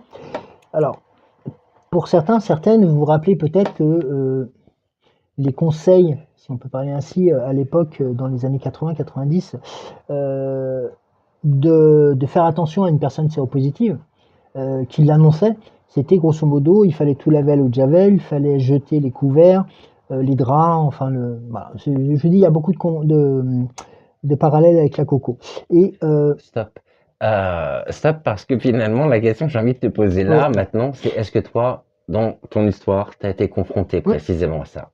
Alors, oui, moi j'ai été confronté, c'est-à-dire que euh, confronté, je veux dire, on a tous des domaines voilà, on a nos domaines privés, notre domaine familial, professionnel. Ben moi, tout ça, ça volait en éclats en fin de compte. Non, mais je parlais par rapport Oui, aux utilisations des couverts, oui, oui, mais ça, si, des si, couverts. D'accord. enfin moi, ça a volé en éclats et le fait euh, oui, les couverts. Enfin, moi, je sais que le fait que, par exemple, c'était chez des amis, je me rappelle, c'était un dîner qu'on avait, donc je leur avais appris ma séropositivité il y a quelques mois auparavant, et donc voilà, on était quand même dans des années où c'était quand même beaucoup plus stable. Euh, Donc l'information circulait, on savait ce qu'il fallait faire pour ne pas être contaminé et autres. Et donc chez des amis, j'étais en train de dîner et j'avais oublié de prendre mes cigarettes, donc je suis retourné donc chez eux. J'ai sonné à la porte. Je veux dire que tu étais parti de la Voilà, soirée j'étais et parti de la finalement soirée tu et te je suis rends compte revenu que tu parce que oublié tes voilà, cigarettes et ou je sais tu... plus quoi, mais quelque chose. On fait pas l'apologie du tabac Non, ici, non. hein, du tout. Je Hein. suis Bon. désolé, donc j'avais oublié mes clés et donc Voilà, les voilà. clés. T'as oublié tes clés. Et donc je remonte, je sonne et donc je cherche mes clés, je les trouve pas, puis je me dis j'ai dû les mettre bon, de l'autre côté, dans la cuisine entre autres, et j'arrive dans la cuisine et en fin de compte je me rends compte que tous les couverts du repas, enfin les couverts, les assiettes, et les verres, tout ça c'était dans la poubelle. Oh, putain. Oh, Euh, pardon. donc là je vous dis franchement, je me suis posé la question, je me suis dit bon, alors peut-être qu'ils n'ont pas de lave-vaisselle ou autre, ou alors peut-être qu'ils sont pressés et qu'ils veulent pas. J'ai pas compris sur le coup, Ouais, enfin, même si t'es pressé, tu vas pas acheter tes voilà. couverts, ça coûte cher à Mais force quand même. oui, ça coûte cher. Mais tout de suite, ça m'a. Et puis l'odeur, en plus, l'odeur de l'eau de Javel. euh, Ah, l'odeur de la javel, L'odeur de carrément. la Javel. Parce qu'en fin de compte, pour rentrer à l'appartement, il fallait passer devant les toilettes. J'avais été aux toilettes. Euh, voilà, donc il y a eu ces deux éléments-là qui Oh m'ont là qui m'ont là. marqué. Sur le coup, j'ai pas réagi, j'ai pas été plus loin que ça.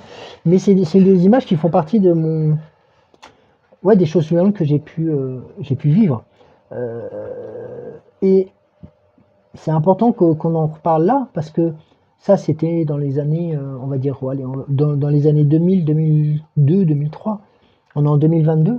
Ces idées-là, ben, quand vous demandez à quelqu'un comment le virus du VIH se transmet, la première chose qu'il va dire, c'est d'aller, si on va, pardon, si on utilise les toilettes derrière une personne séropositive. La première sortie, c'est ça. La deuxième, si on boit dans le verre d'une personne séropositive. Deuxième. Si on mange dans une assiette ou alors si on picore dans l'assiette d'une personne séropositive. Ces trois cas-là, c'est souvent ce qui est remis en avant. D'accord. Et ben, je peux vous dire que ces situations-là, et vous pouvez même embrasser une personne séropositive, il n'y a pas de risque de transmission. C'est à un moment donné, c'est ça qu'il faut déconstruire depuis, et ça on se bat depuis des dizaines d'années, et à chaque fois on le redit, la transmission du VIH ne se fait pas ni en utilisant les toilettes, Ni par la salive. ni par la salive, ni en picorant dans son assiette, encore moins en l'embrassant, et encore moins en buvant dans son verre. Je pense Moi, qu'on... ça me met en colère d'entendre ces genres de choses, parce que, et je le fais volontairement dans les classes, parce que c'est toujours la chose qu'on nous ramène. Et puis, dans Comment ces tu cas, l'expliques, ça d'ailleurs, que ce soit toujours là, toujours prégnant, malgré toutes les informations, malgré tout ce que l'on sait aujourd'hui? ouais, pourquoi? Comment ça peut encore avoir la vie belle, ce genre de cliché? Eh ben, tout simplement parce que c'est quelque chose qui est beaucoup plus facilement assimilable. On va chercher sur Internet VIH, et je vous en parlais tout à l'heure. Chercher, regarder sur les associations, comment c'est mis, voilà, quelles sont les informations qu'on met en avant et ainsi de suite. Et ben, quand on recherche les modes de contamination d'un côté et ce qui contamine pas de l'autre, ben, la personne elle va prendre ce qui contamine pas parce que ça l'arrange. C'est beaucoup plus facile à assimiler. Et tout simplement, c'est pour ça. Et puis après, ben, c'est on va dire entre guillemets, pas le bouche à oreille, mais c'est l'effet de masse qui va dire, bah non, non, de toute façon, on va pas parler de sexualité parce que c'est sale, c'est pas beau, Hein.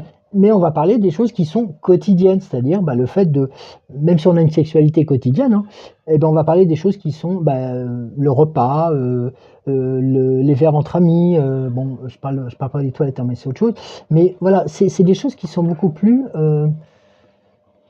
je vais dire franchement, représentative. Donc, c'est-à-dire que, voilà, beaucoup plus facile de dire, de balancer ce genre de Mmh. choses que de dire à un moment donné, non, ça n'a rien à voir, mais c'est la sexualité, c'est ce que tu vis en intime avec une autre personne, et que cette chose que tu vis en intime avec une autre personne, à n'importe quel âge, et ben c'est de la responsabilité des deux de pouvoir en parler, de pouvoir parler du VIH, de parler des infections sexuellement transmissibles.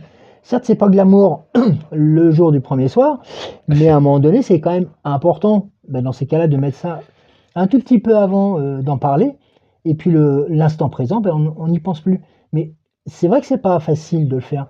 Mais je vais pas vous dire testez-vous, choses comme ça, c'est pas le but, mais essayez de réfléchir à un discours si vous aviez à parler, non pas de votre séropositivité, hein, je parle de protection euh, entre deux personnes pour éviter justement, d'être entre guillemets malade par la suite, mais surtout de pouvoir assurer la protection de l'autre. Parce qu'avant tout, lorsqu'on est, voilà, lorsqu'on est en couple, on assure la protection de l'autre, je veux dire sexuellement parlant, mais aussi sa protection. Donc automatiquement, Ouais, mais on se rend compte que finalement, c'est ce que tu disais c'est tout à toujours l'heure. bancal. Voilà. Ou Oui. alors pas du tout. Finalement, ce que tu évoquais à l'instant, cette idée est encore bien présente, elle est vectrice de rejet. Et ben de l'autre côté, ben c'est tout simplement ce qu'on appelle maintenant la sérophobie, la peur de la personne la peur pardon de la personne séropositive. Mais comment on peut savoir que la personne est séropositive? Et ben tout simplement parce que la personne en a parlé Ah oui, c'est ça, hein. ou a évoqué la possibilité de, Ouais. et après le rejet va très vite. Dans le collectif, Aujourd'hui, la sérophobie, elle est présente au quotidien en France. Est-ce que c'est des cas isolés? Qu'est-ce que tu peux nous en dire? alors moi ce que je peux en dire par rapport à ce que j'ai pu avoir comme retour, alors, je- de ma part, moi j'ai vécu la discrimination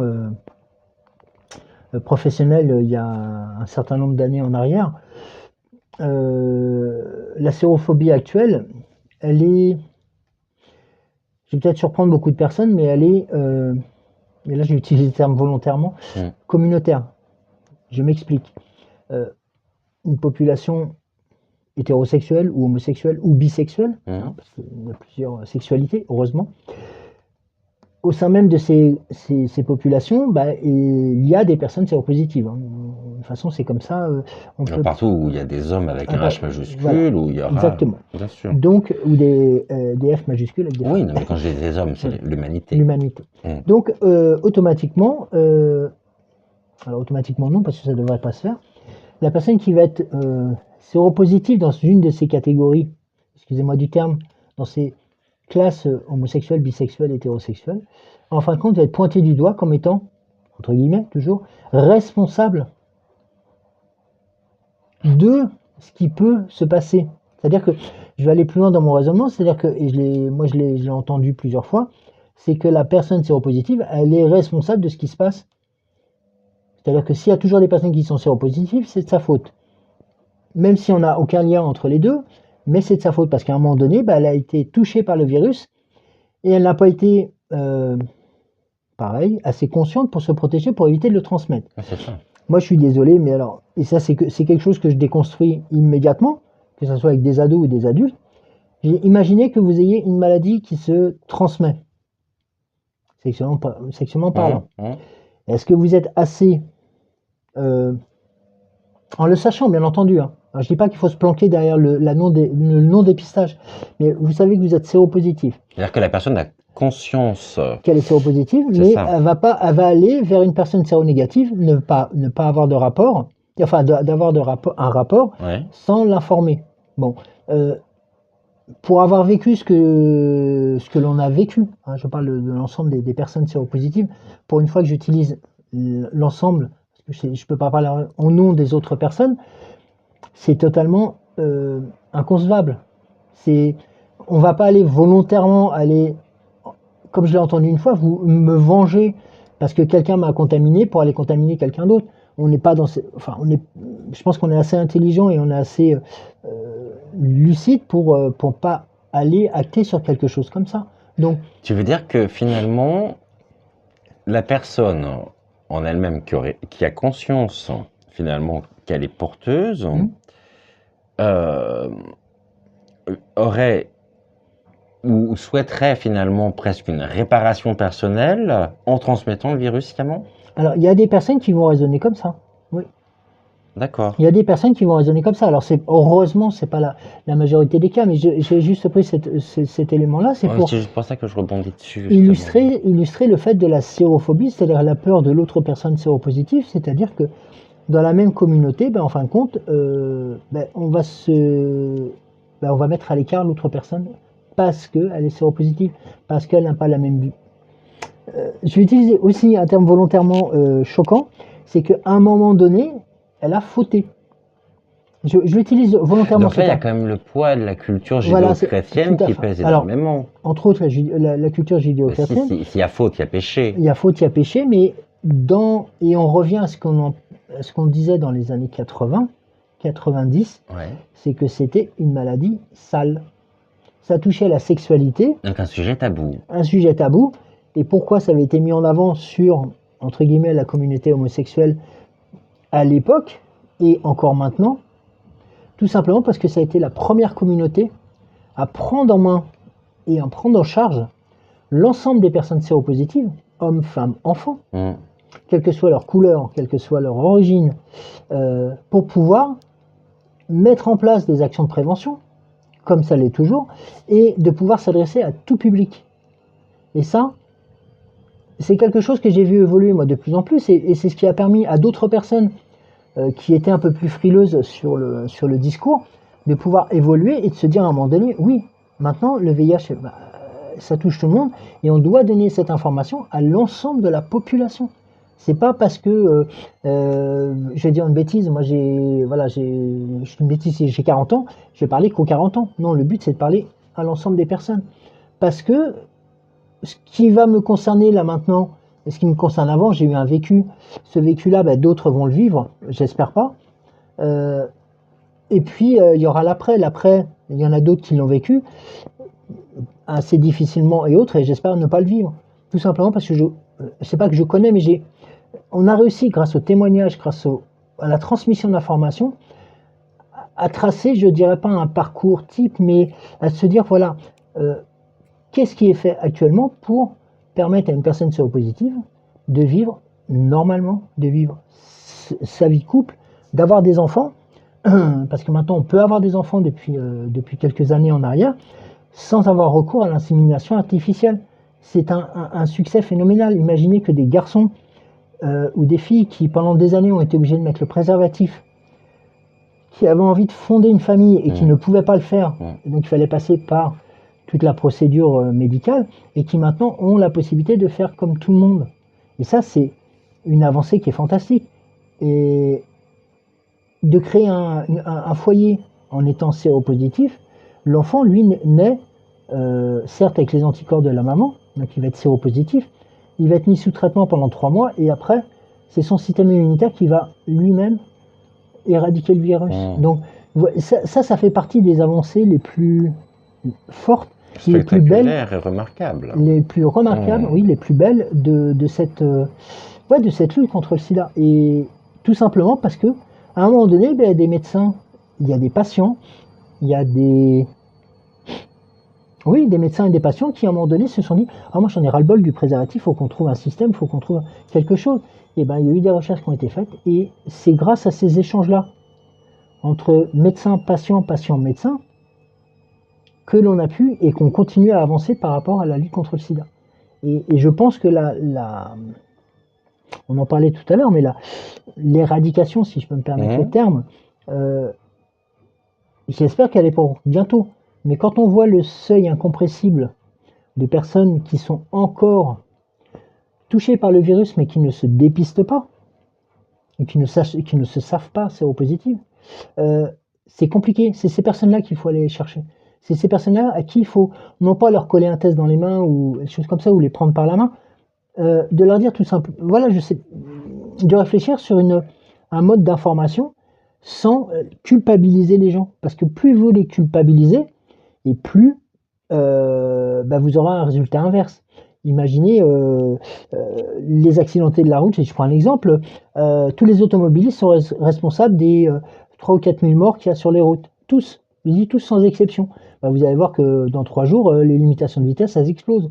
Donc, c'est un parallèle qui est un peu rapide, certes, mais c'est ce qui se passe. C'est-à-dire que si on incrimine et qu'on pointe du doigt tel, enfin, je ne vais pas dire nominativement, mais voilà, il y a un groupe de personnes qu'il faut intéresser, qu'il faut motiver, parce qu'ils ont connu les années SIDA, ils ont certainement connu aussi dans leur parcours des personnes qui ont été touchées, qui sont disparues du VIH. Ok, certes, ça fait peur, mais quelquefois, l'avantage du dépistage, c'est de se dire que on va construire sa vie, peut-être un petit peu différemment, mais on va continuer à la construire. Et ça, c'est important. Ça, c'est très important. Et le reste, Mais ce qui est important surtout, c'est de se dire qu'aujourd'hui, grâce aux traitements qui existent, on a quand même une espérance de vie. tout à fait. Il y a quelques années en arrière, c'était presque un couperet qui tombait. Vous êtes séro. Enfin, c'était pas dit comme ça, évidemment, mais voilà, l'annonce. Ouais, je sais. C'est pour ça, justement, aussi que. J'ai perdu le fil. Oui, enfin, de ce que c'est je pas voulais parce que dire. vous êtes séro que. Non, c'est qu'aujourd'hui, finalement, c'est porteur de soi. Ça ne s'arrête pas. On apprend à vivre avec, et aujourd'hui, la médecine nous permet précisément aussi de pouvoir avoir une espérance de vie qui, il y a quelques années, était plus que mise en danger. C'est-à-dire tout à qu'il y a fait. quelques années, le couperet tombé, c'était vecteur de mort. Tout à fait. Je pense que dans les années 80, quand on te disait qu'on n'avait pas le recul, finalement, j'ai une mauvaise nouvelle à vous apprendre, vos résultats sont positifs. Il y avait un deuil à faire, un deuil de sa propre vie. Tout à fait. Et ça fermait absolument les portes sur un espoir. Parce que tu te savais condamné. Enfin, quand je dis tu, c'est pas toi évidemment, c'est de manière générale, mais tu te savais condamné. Alors qu'aujourd'hui, tu apprends ta séropositivité. Ça dépend à quel moment, à quelle évolution la prise en charge est faite. Mais ça t'ouvre. Les choses ne se. Bon, évidemment, c'est un bouleversement. Ça, je reviendrai pas dessus. Et on imagine effectivement comment. Enfin, on imagine. On n'est pas à la place de la personne, mais on imagine en tous les cas que. Bon, c'est un véritable bouleversement. Mais en même temps, c'est plus connoté avec une fin annoncée, presque programmée finalement. Oui, c'est ça. C'est ça, parce qu'en fin de compte. Et c'est en ça aussi où moi, de mon point de vue, au niveau de mes réflexions, je me dis que les décennies qu'on a traversées, les personnes qui se sont battues, qui sont plus là aujourd'hui, véritablement, c'est grâce à elles si aussi on est arrivé justement à pouvoir avoir un confort de vie. C'est leur parcours, elles ont payé de leur vie, ces personnes-là. Elles ont payé de leur vie pour permettre aujourd'hui aux nouvelles générations, malheureusement à ceux qui se découvriront, à ceux qui d'apporter vraiment une qualité de vie. J'évoquais dans la première partie justement le fait qu'au début les traitements étaient très lourds, qu'ils étaient des prises, je crois, toutes les 3 heures ou 4 heures, avec toutes les conséquences que ça a pu avoir, parce que les effets secondaires, ils sont là. Et finalement, est-ce que les effets secondaires sont liés aux anciens traitements, ou est-ce qu'aujourd'hui encore, les traitements qui sont pris, qui sont quand même pas anodins, peuvent avoir des effets secondaires? Et est-ce qu'une personne, j'avais beaucoup de questions, je suis désolé, est-ce qu'une personne finalement, aujourd'hui, va vivre sa séropositivité de la même manière, au niveau médical j'entends, de la même manière que dans les années 80-90? Non, la réponse, elle va être relativement, simple et compliquée. C'est-à-dire qu'en fin de compte, il y a 30 ans en arrière, je me rappelle un peu, on en parlait ce matin avec le journaliste. On m'a appris ma séropositivité, on a ouvert l'enveloppe, mon médecin traitant m'a dit: écoute, j'ai une mauvaise nouvelle pour toi, et donc voilà, on m'a orienté vers un hôpital Pasteur. Et là-bas, on m'a fait comprendre que voilà, on allait faire du mieux pour essayer de me maintenir en vie le plus longtemps possible. Non, mais il y a surtout une phrase terrible qui t'a été dite. Et, C'est en ça aussi que je faisais écoute et dans ce que je donc, disais. donc, grosso modo, Tu peux nous dire la phrase qu'on t'a dit? celle, c'est de toute façon, c'était que j'allais finir dans une boîte en bois, hein, de toute façon. Et ça a été dit par un médecin. C'est alors pas moi, c'est comme ça que je l'ai traduit, c'est-à-dire que grosso modo, le fait qu'ils me disent on n'a pas de traitement et on ne sait pas trop comment ça va évoluer, c'est le résultat il est au bout de la chaîne, quoi. C'est-à-dire que vous avez peut-être encore peut-être 3 mois, 4 mois, 6 mois ou 1 an à vivre, quoi. Et ça, on va faire le nécessaire pour que vous puissiez avoir un traitement quelque chose qui puisse ralentir la progression du VIH. Il n'y a pas un médecin qui t'avait dit que tu verrais jamais l'an 2000? Alors ça, c'est le fameux, c'était un médecin remplaçant. Alors ça, oui, c'est vrai que je l'ai occulté aussi, mais c'est pas que je l'ai occulté, mais déjà à l'époque, on avait des médecins récurrents. Il fallait qu'on aille voir, en fin de compte, le médecin qui était là, mais mon médecin traitant une fois était en vacances et j'étais pas bien. Donc j'étais pas bien. Faut juste vous donner une image, c'est qu'à l'époque je pesais 85 kilos. En l'espace de 2 ans, j'avais dû perdre une vingtaine de kilos. Pour la petite histoire. Donc vous imaginez la situation. Donc automatiquement fragile au niveau des bronches et choses comme ça. Donc j'ai dû attraper une bronchite ou un truc comme ça. Et puis grosso modo, le médecin qui était là, lui n'avait pas vraiment envie de se casser la tête.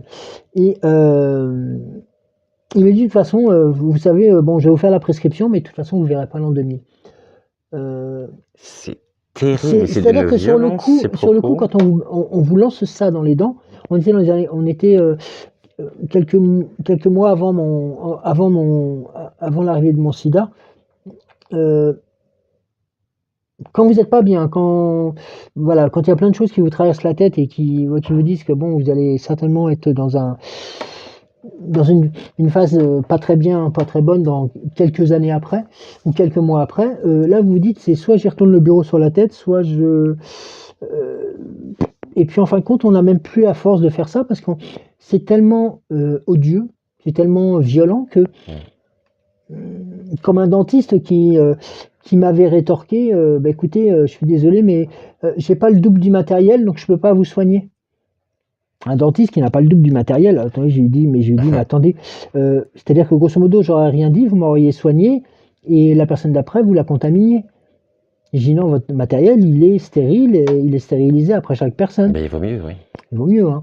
Et mais dit non, mais c'est vrai que j'ai pas le matériel. Je dis écoutez, on va pas tergiverser.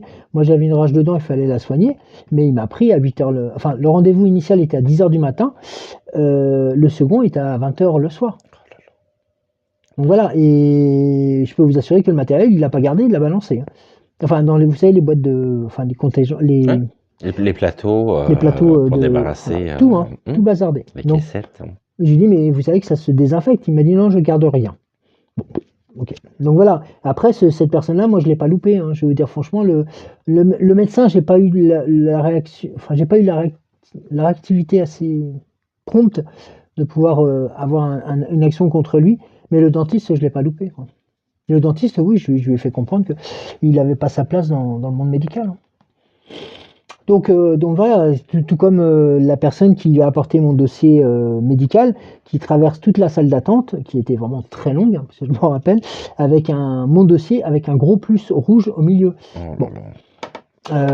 Sachant que vous rentrez juste 3 minutes après dans le cabinet et que vous en ressortez 3 minutes après. Les gens, ils n'ont pas compris.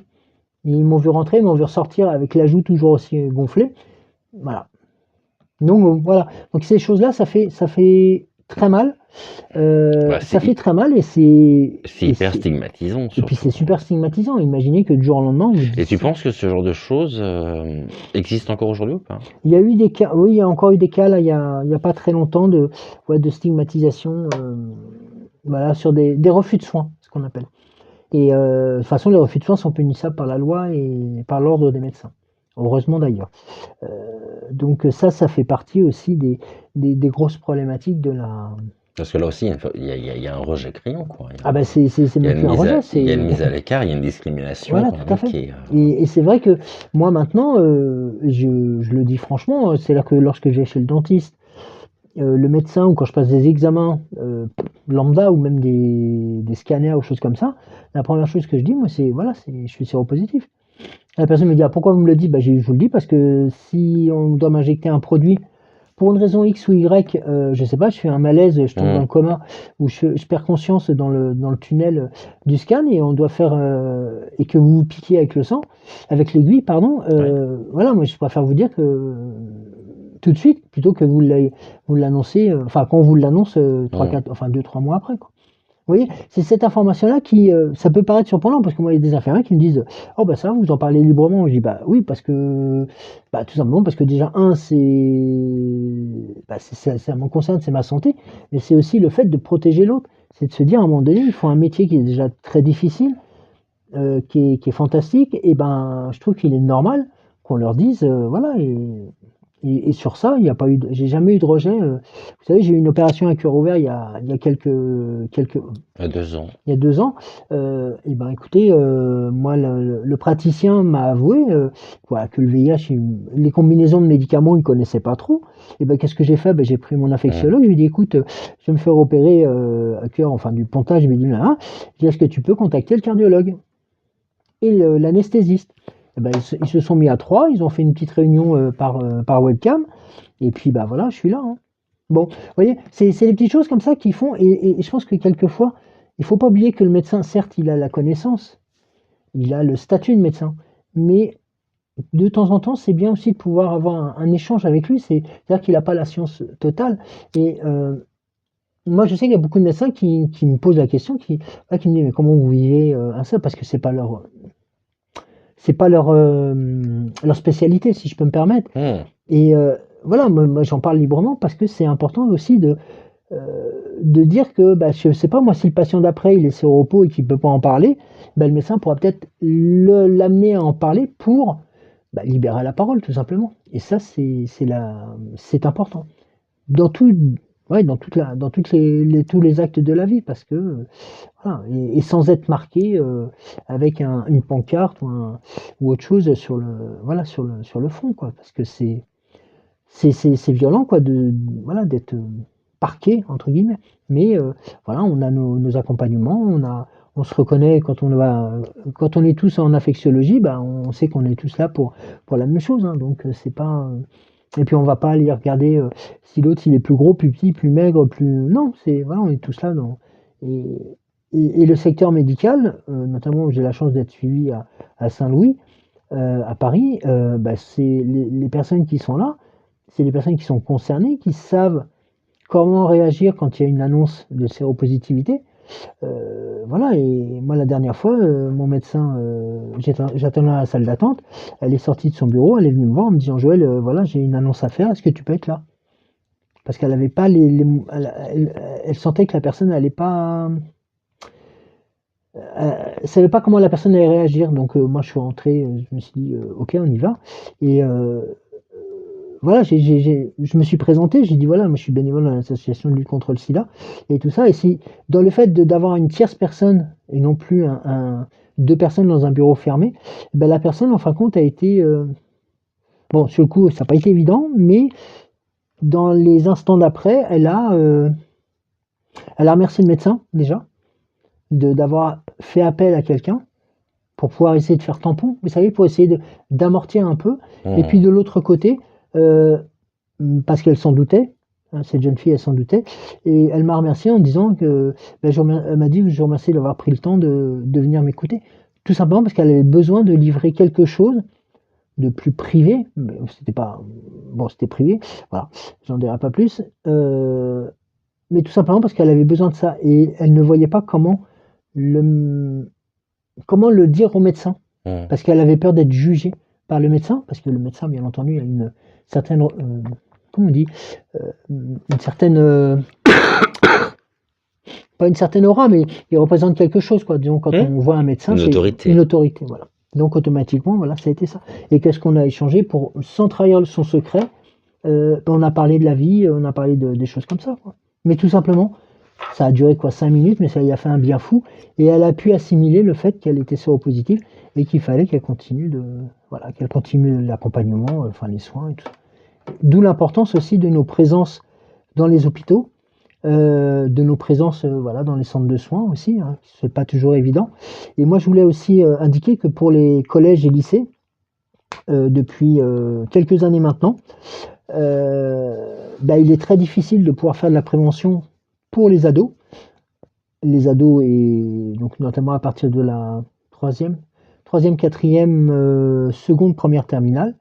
Heu, les portes nous sont fermées, on ne sait pas pourquoi, mais ça on espère qu'un jour, la la haute autorité de l'académie, puisse un jour se rendre compte que, lorsqu'on avait notre porte d'entrée, heu, auprès des ados et qu'on pouvait libérer la parole, ça a pu forger et former, des adultes comme on peut ou des jeunes adultes comme on peut le voir maintenant, et que, ceux qui n'ont pas eu la chance d'avoir des informations relativement tôt sont peut-être pas aussi, je vais pas dire loquaces, mais n'ont peut-être pas aussi le toutes les mêmes armes pour se protéger contre ces maladies qui existent. Voilà, donc ça fait partie entre guillemets un peu mon petit coup de gueule que je passe d'habitude, mais voilà et la dernière chose, c'est qu'il faut pas oublier que, dans toutes les associations, il y a des préservatifs, ils sont gratuits. Ça devrait être d'ailleurs aussi le rôle de l'État, d'être un tout petit peu plus investi et notamment le ministère de la santé, hein, qui devrait un tout petit peu plus être présent sur ce terrain-là. Heu, voilà et pas uniquement, 3 jours avant le 1er décembre ou 3 Mmh. jours avant les Solidays ou une semaine avant le site d'action. Non.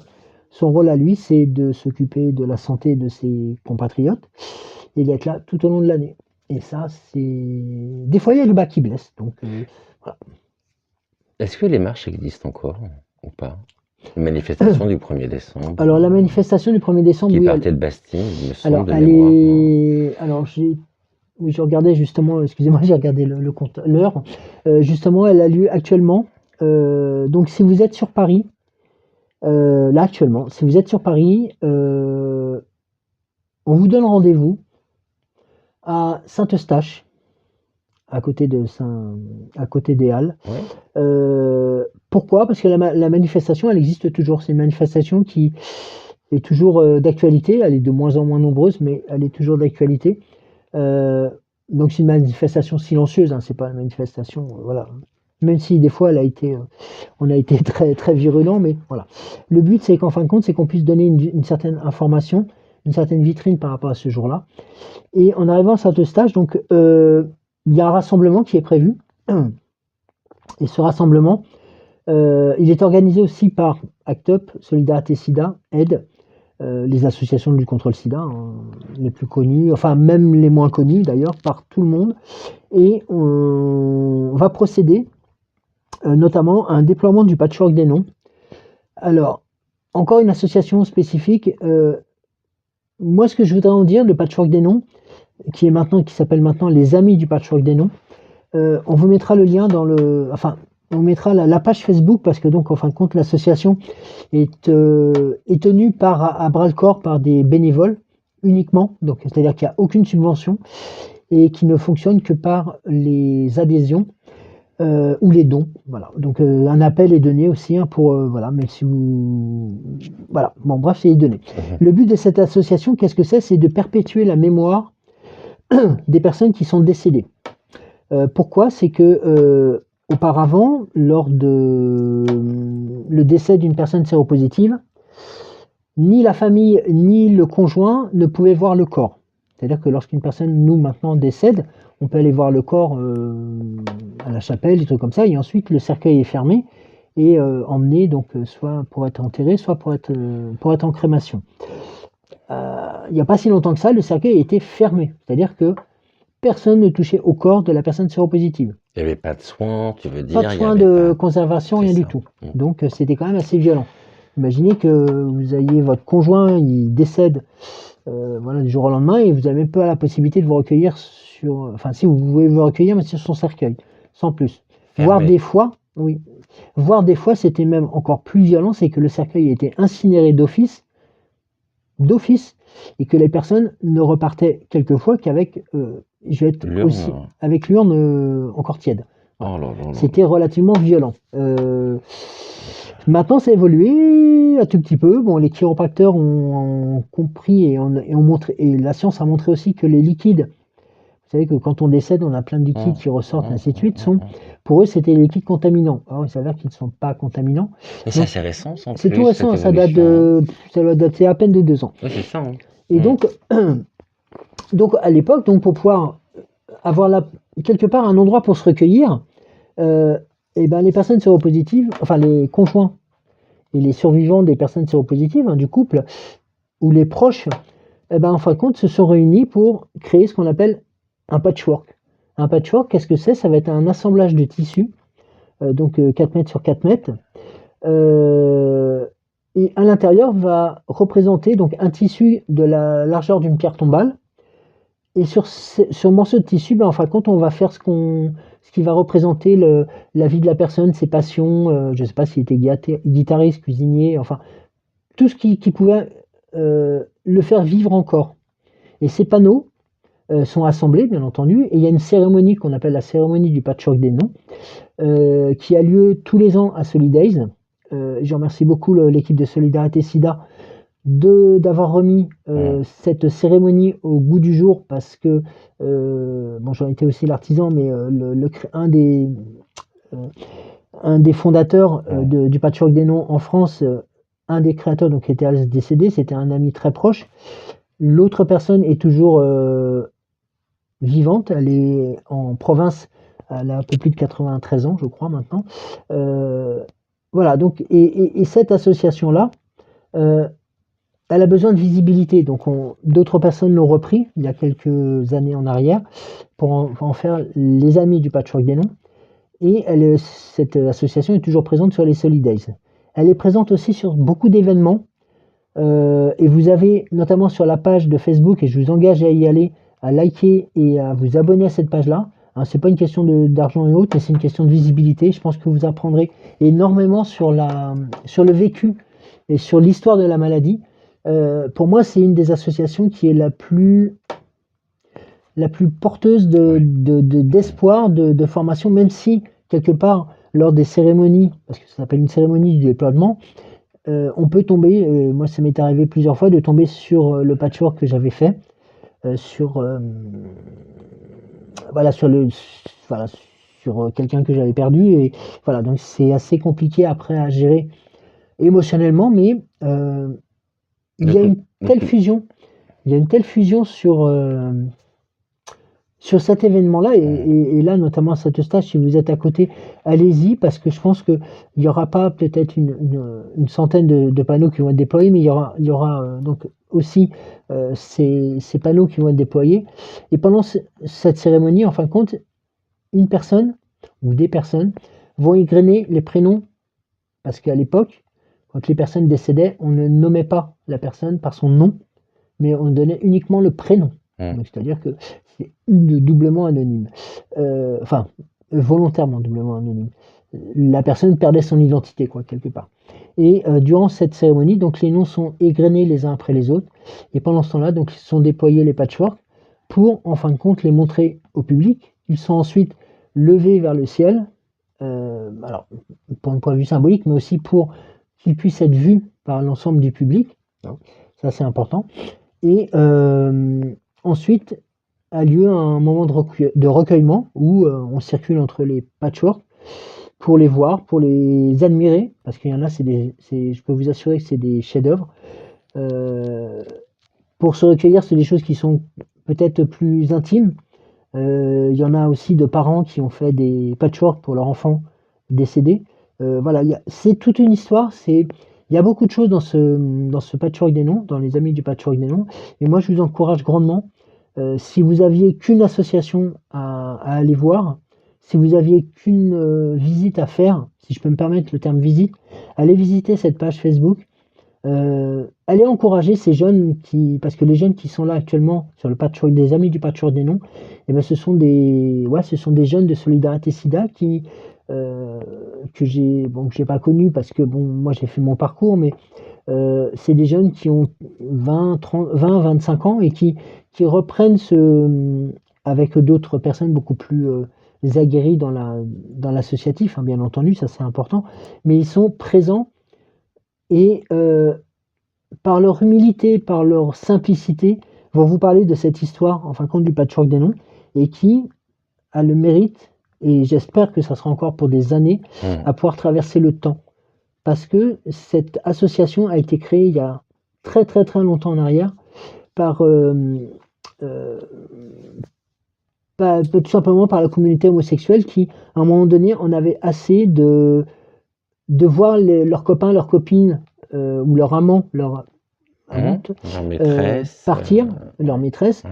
partir, mais qu'il n'y ait plus de traces. Il n'y avait plus de prénom, il n'y avait Mmh. plus rien. Mmh, mmh, Les corps étaient incinérés, je vous le rappelle, et quelquefois mis, c'était même pas le jardin du souvenir. Donc, et un des représentants de la communauté homosexuelle, donc à San Francisco, euh, a, en a eu assez et a sorti un papier et a mis le nom, je crois que c'est le prénom de son ami, sur une feuille de papier, et tous les autres ont suivi en mettant des noms, des prénoms de leurs proches. Et de là a commencé à naître l'idée de cette création d'un patchwork, de cet assemblage de noms, de prénoms, enfin de prénoms, pardon, autant pour moi, en représentant donc ce que la personne aimait faire quand elle était de son vivant, pour qu'on puisse s'en souvenir. Euh, et ces panneaux, il y a une image qui est très frappante, ça avait été déployé lors d'une marche à New York, mmh. dans le plus grand jardin de New York. J'ai peur de dire une bêtise, mais je crois que c'est... Non, je vais dire une bêtise, je sais plus C'est pas comment il grave, s'appelle. dis Le grand... Je crois que je suis c'est... en train de chercher le nom C'est aussi, ça c'est me revient pas. c'est, Central... Non, c'est pas Aussi Central Central Park, Park. oui, oui, Voilà, c'est il y a une ça, image Central Park. de cette... qui va symboliser en fin de compte la violence de la maladie à cette Mmh. époque-là. C'est-à-dire que c'est une marée entière. Tout le parc Ouais. était rempli de panneaux, Recouvert de patchwork, de ouais. patchwork. Mmh. Et dans chaque patchwork, il y a en moyenne entre 1, 2, 3, 4, 5, 6, 8, Oui. 8 panneaux. Mmh. Donc vous imaginez le nombre de personnes. Et il y a une photo qui a été prise C'est 8 justement, patchworks qui sont assemblés qui sont pour assemblés former pour un. faire un panneau. C'est Voilà. ça. Et en fin de compte, on voit la photo qui est prise légèrement de hauteur. Et jusqu'à l'infini, on voit Mmh. les panneaux. Je peux vous dire pardon. Je peux vous dire que même maintenant, en y pensant, c'est quand même quelque chose d'assez assez fort émotionnellement. Et donc voilà, il y a des photos qui seront présentes sur ce patchwork-là. Il y a des photos des Solidays où justement cette cérémonie elle est représentée. Je crois même il y en a plusieurs qui ont été filmées et qui sont à disposition donc du public. Et voilà, moi je vous encourage juste à aller jeter un coup d'œil, même à la rigueur sans mettre de commentaires, juste pour tout simplement leur mémoire, excusez-moi.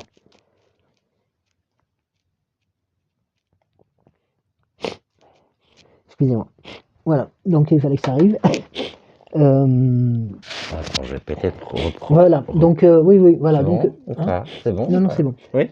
Voilà, juste pour leur mémoire, pour tous ceux qui, excusez-moi, tous ceux qui luttent, tous ceux qui ont lutté, tous ceux qui veulent continuer à lutter aussi pour le bien-être des autres et puis aussi pour l'acceptation de cette maladie qui est pas du tout une tare, mais qui voilà est porteur d'humanité et de Espérance force et surtout. de force. Ouais. Et moi, je peux vous dire que j'ai appris beaucoup depuis que je suis séropositif. D'ailleurs, j'ai appris beaucoup autant sur moi que sur le fait d'accepter l'autre. Je suis pas là pour prêcher la bonne parole, hein. Je suis là juste pour dire qu'à un moment donné, le VIH, c'est avant tout une histoire humaine. Elle sera là avant, on la vit là maintenant, elle sera encore là après. Enfin, j'espère plus, d'accord, après. Mais tout ça, si elle n'est plus là après, c'est pas, c'est mon rôle aussi d'y participer, mais c'est aussi votre rôle, c'est aussi le rôle des ados, des adultes qui, voilà, qui seront susceptibles d'écouter ce message-là et voilà, de pouvoir se dire à un moment donné, bah écoutez, moi la seule chose que je pourrais vous dire, c'est vous protéger, d'essayer de comprendre, d'ouvrir votre cœur et je terminerai là-dessus. Juste, je vais vous poser une question. Imaginez que votre meilleur ami, ami IE ou II, vous annonce ce soir, ou demain, ou ce week-end, ou Mmh. dans un autre jour, qu'elle est séropositive. Voilà, moi je vous pose une question, qu'est-ce que vous feriez? Qu'est-ce que vous feriez?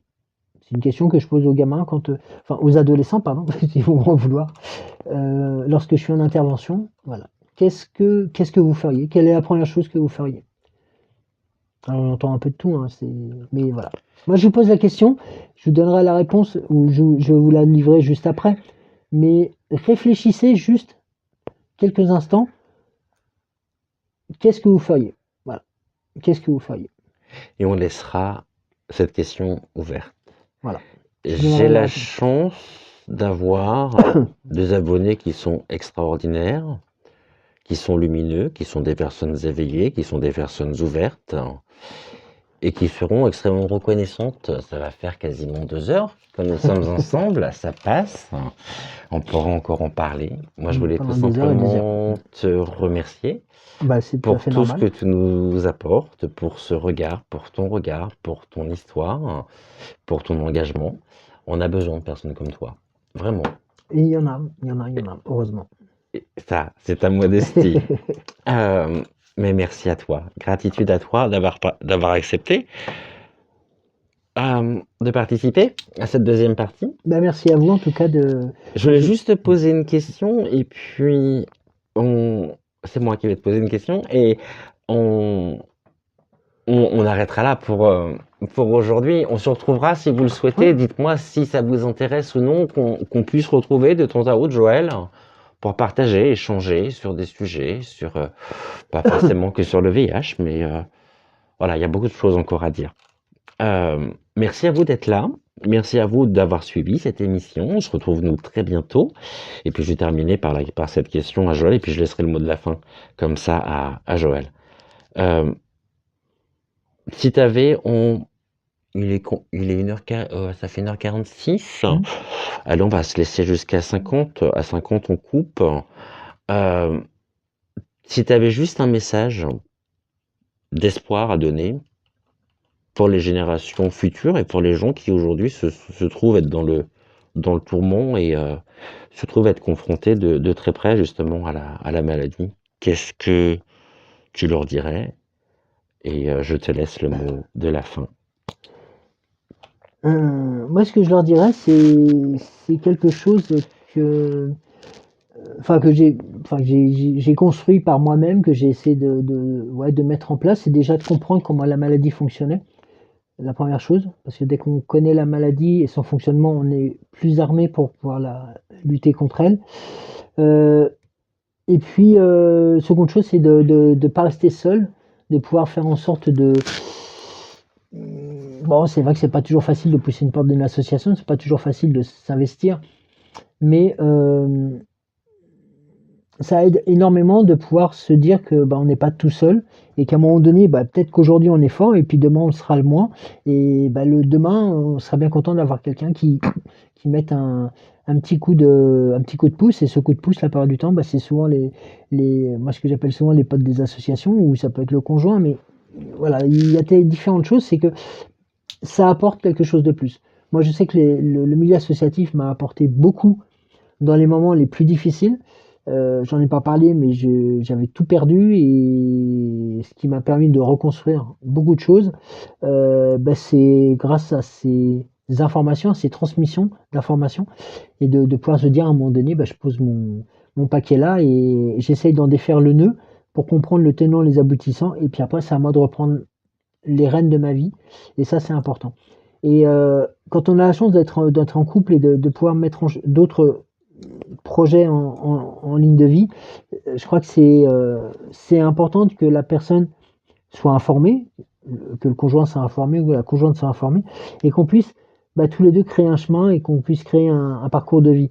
Ce parcours de vie, en fin de compte, bah, c'est aussi le parcours de vie, le parcours de VIH aussi, hein, souvent comme on le dit nous dans les interventions. Et c'est de se dire qu'il faut toujours y croire. Il faut toujours y croire.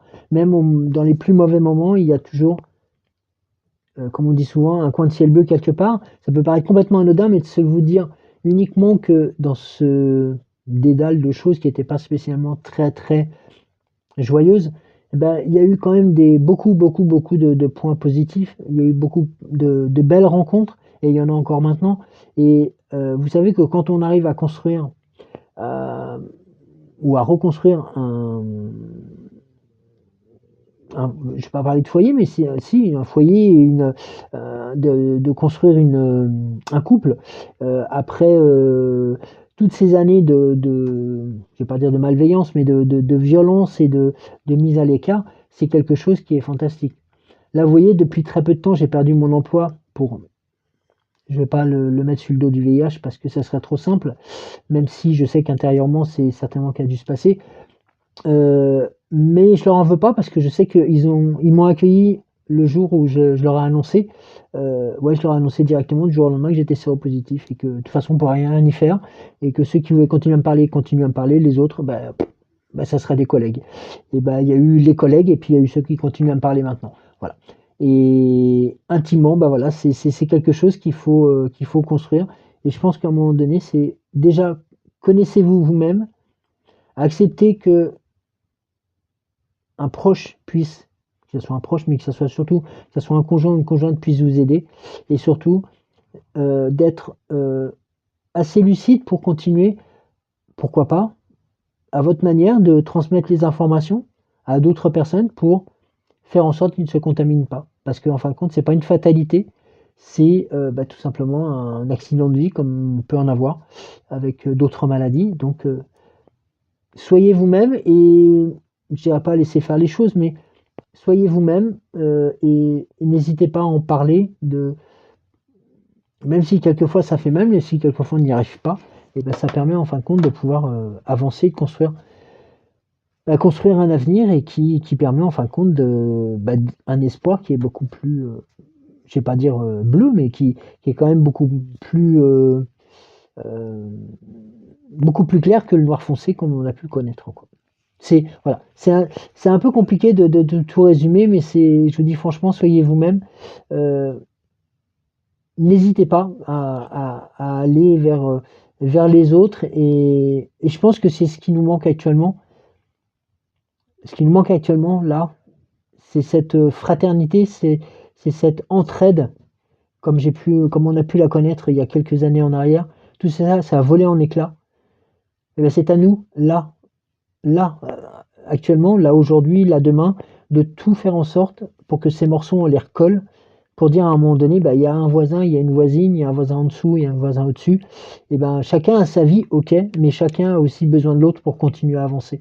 Et lorsqu'on est touché par cette maladie, qui est symbole de beaucoup de choses, faut se dire que c'est pas une fatalité, je le répète, c'est un accident de vie et que si on avait cette entraide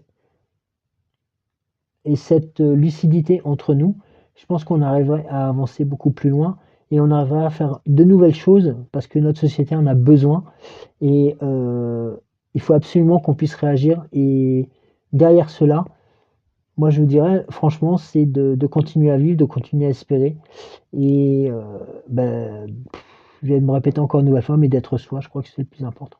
Voilà. Merci en tous les cas. Protégez-vous et prenez soin de vous surtout et prenez soin de l'autre. Merci. Merci à toi surtout. Et on se dit donc à bientôt. À bientôt, avec plaisir. Un immense merci à toi. Bye.